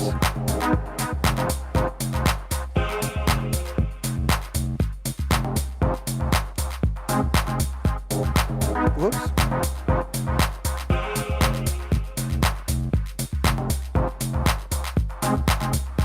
Cool. Let's go ahead and trim out that little chord stab and get that in, this little variation here.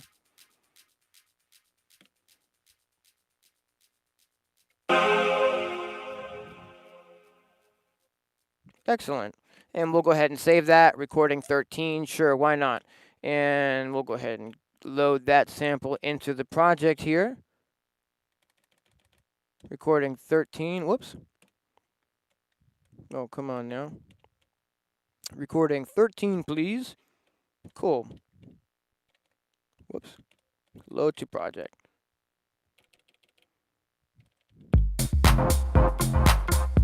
Let's go ahead and put that on the same pad that the arpeggio was on, since we're not having the arpeggio play in this pattern. Cool.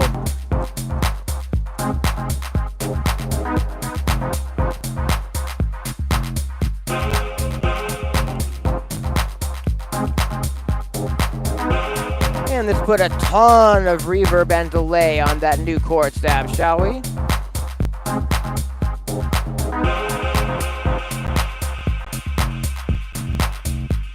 Yeah, let's filter that down a little too.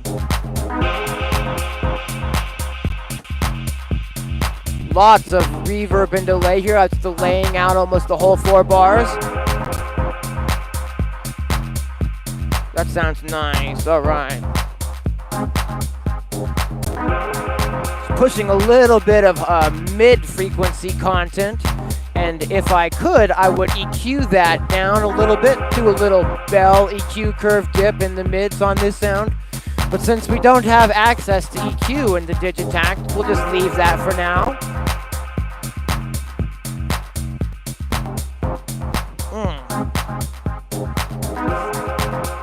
The thing with ChordBot, as I was trying to explain probably lousy earlier, is that I'm really not using it to its full functionality.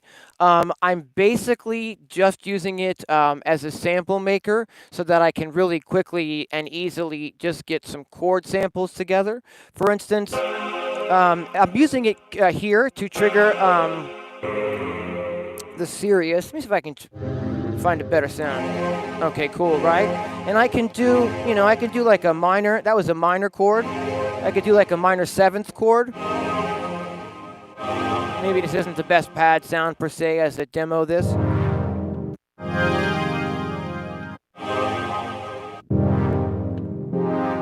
Okay, cool. I can do like a minor 11th chord, minor 13th chord. We can change up the inversion of the chords where like the actual notes are being placed.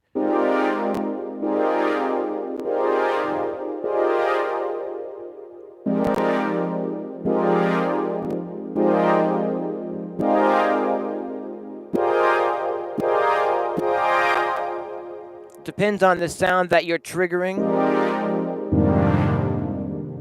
But this is like a minor 13 chord. Like I can't just really quickly bust out an F minor 13. I'm not like that skilled in the theory. So that's sort of how I'm really able to like utilize this. You know what I mean? Like, hey, Dean, I need a G minor 11. No problem.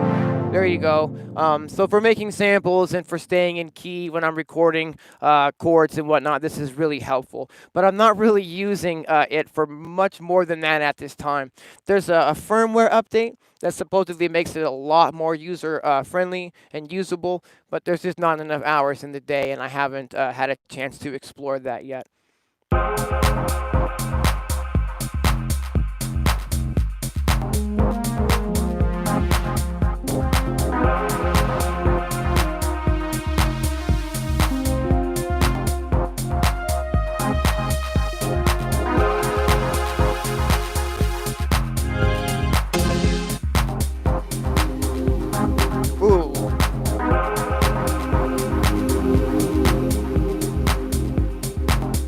Really nice too. Let's sample that, shall we?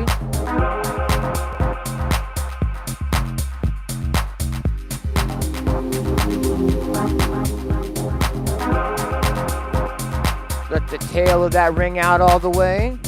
Cool. Let's go ahead and trim that one out. It's kind of a fun little...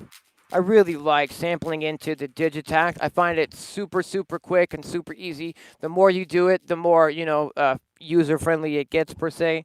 Because it's just really, really easy to sample into. Cool. We'll go ahead and just save that. Recording 14. Sure, no problem. And let's go ahead and load that sample into the mix. We'll go down and we'll load recording 14. Yes. And load to project. Fantastic. Let's see if we can get that.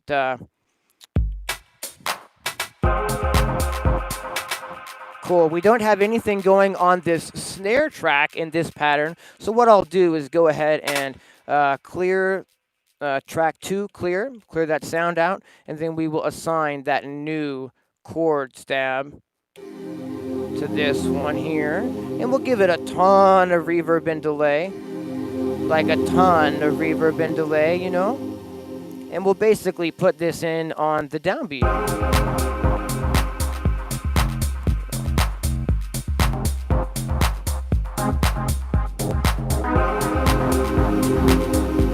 There it is. I'm gonna give it some more delay and some more reverb, but maybe we'll high pass filter it and take any extra low frequency content out of it that doesn't need to be there.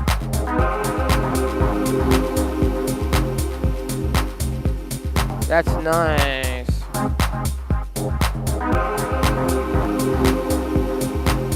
Let's bring that down in the middle so we have a little bit more of a texture happening now.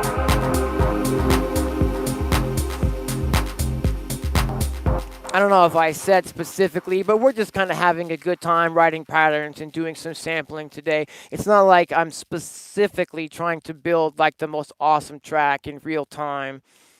But let's go ahead and scroll through the patterns that we have created. Lots of different variations here and different kind of grooves that we could choose to work with in different ways or arrange differently.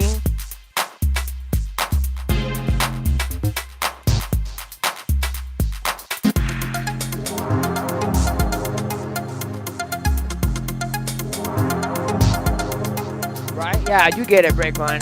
That's what I'm talking about.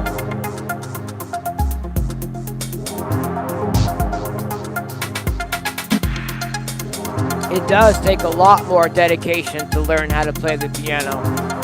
Absolutely. I learned how to play the drums a long time ago, and I started to play some guitar after that, and I've taught myself a bit of synthesizer and whatnot. But really, I'm a music producer, is where I really shine in the producing and the mixing of the sounds and making new samples and new sample content. So at the end of the day, I haven't really invested that much of my time into music theory and learning how to do everything I can by hand, because it just isn't something that I need on the day-to-day workflow that I'm using.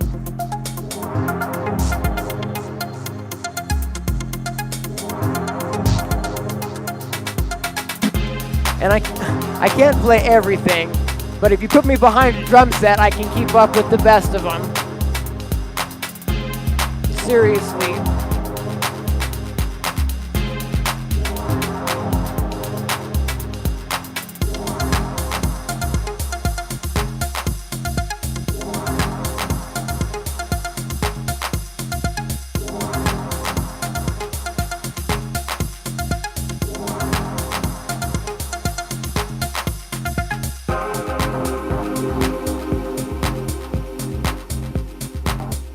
Yeah, I like this groove here that we've got.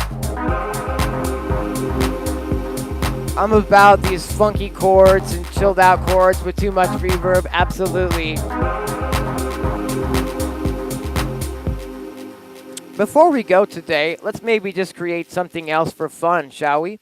Let's see here. If we go ahead and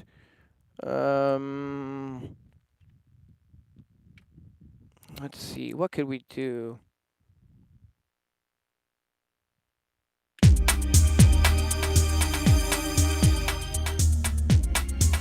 To keep our tempo at 118, I think. And what we'll do maybe is mute these synthesizer parts. Just check out some drums from some of these different patterns. See if something sounds cool that maybe we could... Yeah, that noodler looks interesting, doesn't it? I've seen a video with Gaz Williams checking that out. Really interesting noodler, that, yeah.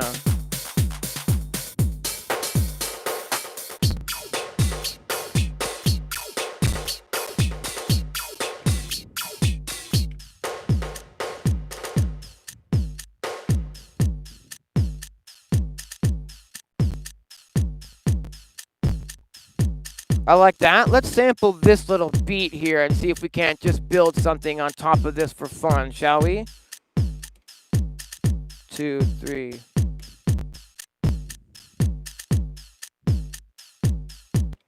Okay.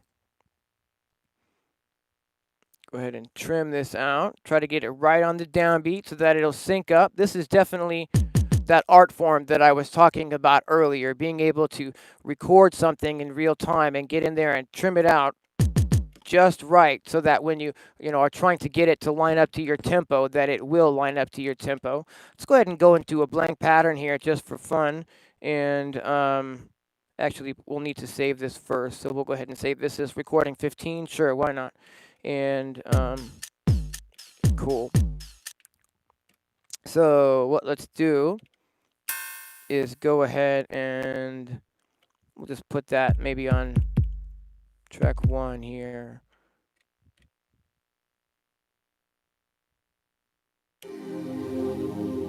Whoops, did I not record that? Did I not? Oh, I didn't load it back to the project. That's what I did. Let's go ahead and load that back to the project then. Whoops. Cool. And now we can put that on this pad here. And we'll make it full length. Actually, this way. And we'll just make that a 1-bar loop. We'll go ahead and put this in on the downbeat and tell it to hold for 16 beats. My tempo here is 120 when it should be 118. And now you'll hear that that loop is absolutely looping seamlessly. We just recorded that in, trimmed it on the downbeat. You got to trim it accurately on that downbeat, but then you're good to go. And let's see here. How's that level looking? Could be a little louder, I think. Maybe we can do that here then. Yeah. And let's go ahead and see if we can't find something that sounds cool with this, shall we? Just see if we can't build something up.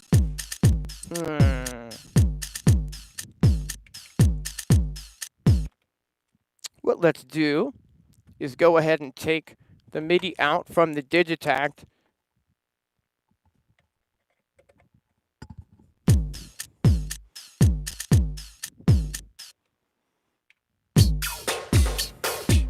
Cool.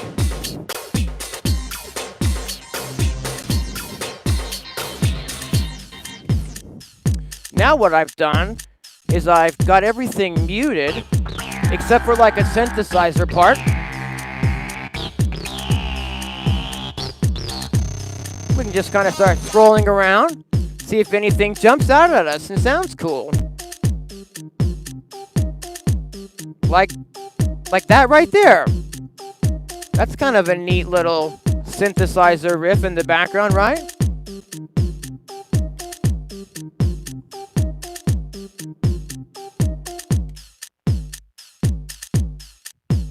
Okay, let's see if we can't trim that out.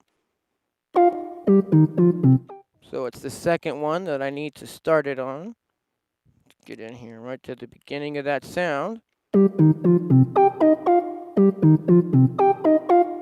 Ooh, cool. And we'll go ahead and save that. Sure, recording 16, why not? This is just how easy it is to sample into the Digitakt. I mean, 16 recordings later. Let's go ahead and load this to the project.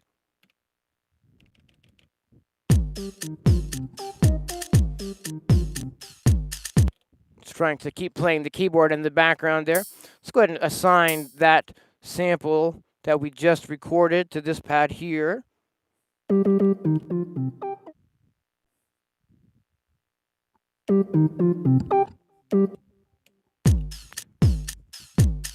Okay, I need this to be longer than 1 bar now. So we'll make it a 4-bar pattern.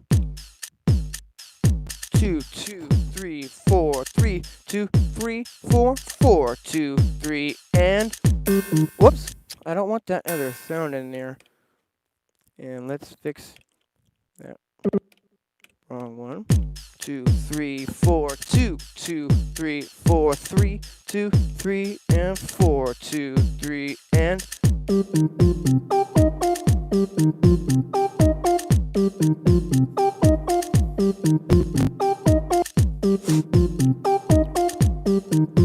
that a little bit more reverb and delay, and maybe filter out some of the low frequency content from this sound so it's not conflicting with the low frequency content of that kick drum.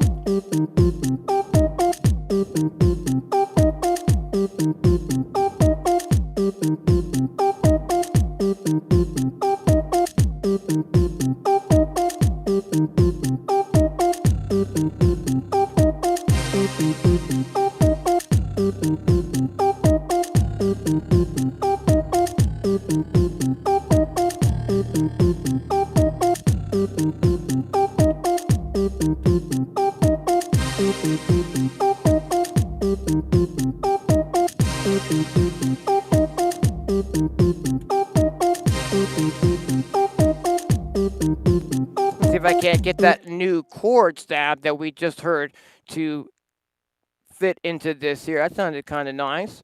Trim that out. Cool. And trim the end of that there. And we'll just go ahead and save this. Sure, recording 17. Why not? And we're not going to assign that to a pad. So we'll go in and grab that sample, sample 17, and we will reload that sample to the project so we can work with it. Load to project. Yes. Cool. And I'll assign that sample to a pad.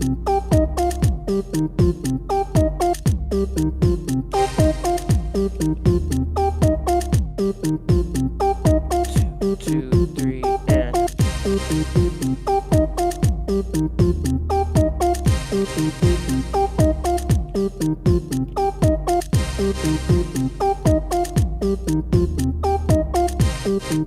I'm gonna make that a short, tight sound now.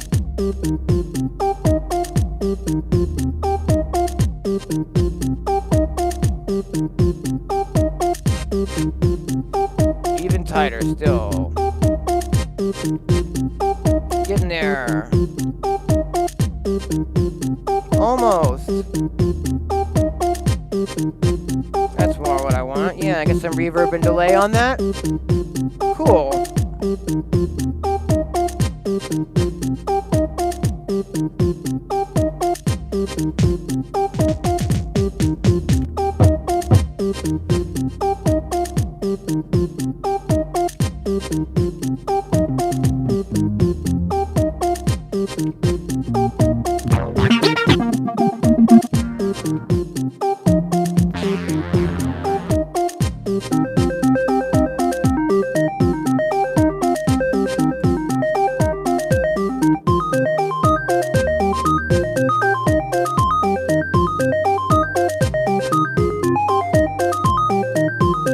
Sample.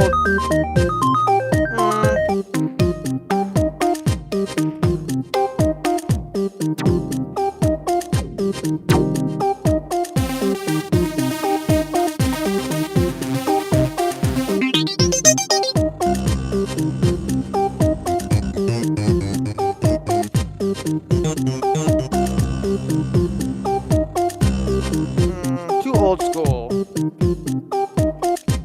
What? Deep bass? Must be too deep, because I'm not... Yeah, no, that's not really doing it for me either.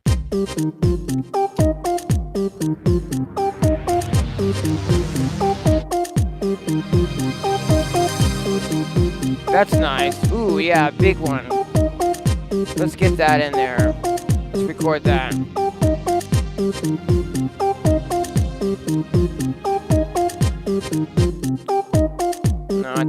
what I wanted. So let's try that again. I think I want that higher one anyhow. Yeah, for sure. Cool.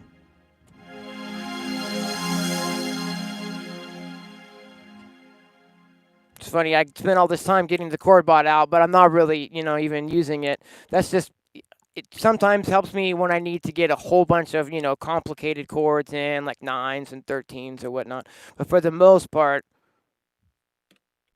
I can kind of just do without it. Okay, and we'll go ahead and save that, recording 18, sure.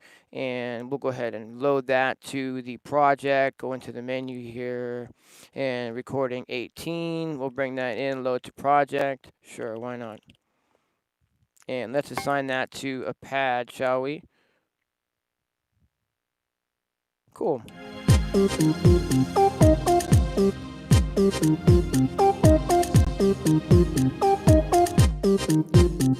Got the MIDI out, triggering the Sirius here.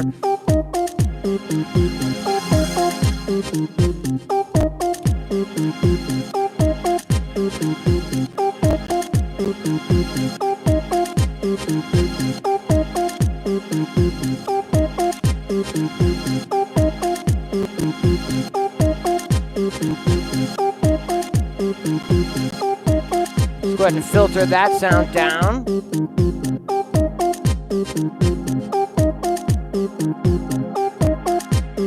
And assign the LFO to that filter so we can get some movement on it. That should be cool. To the filter frequency. Whoops.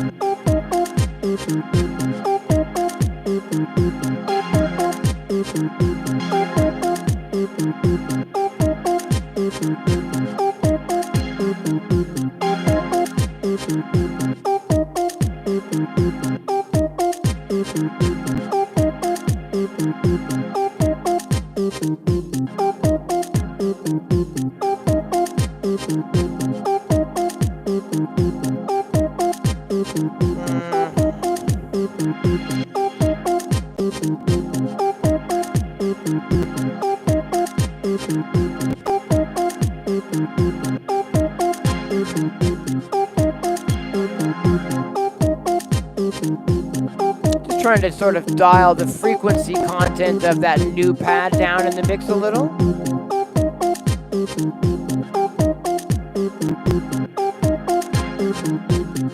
We can go ahead and maybe get some sort of a hi-hat sound in the mix. We've already got some sampled.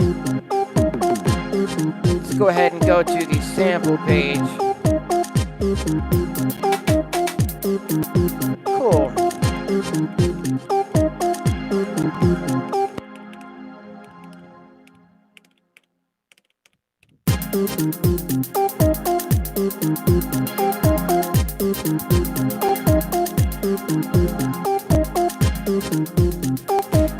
Let's go ahead and assign one of the snares we've got here.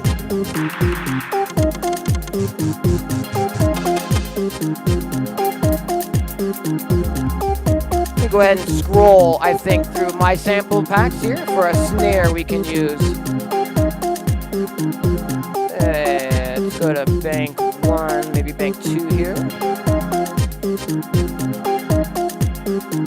There we go.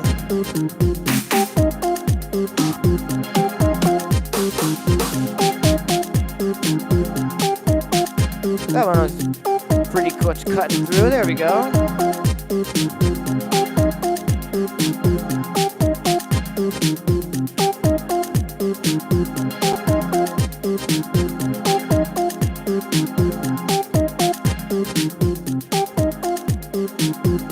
It's kind of a fun little groove.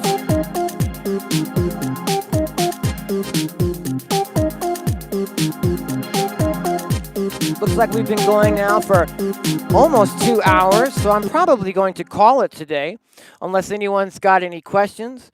Looks like the stream might be frozen. I'm not exactly sure. It's still frozen.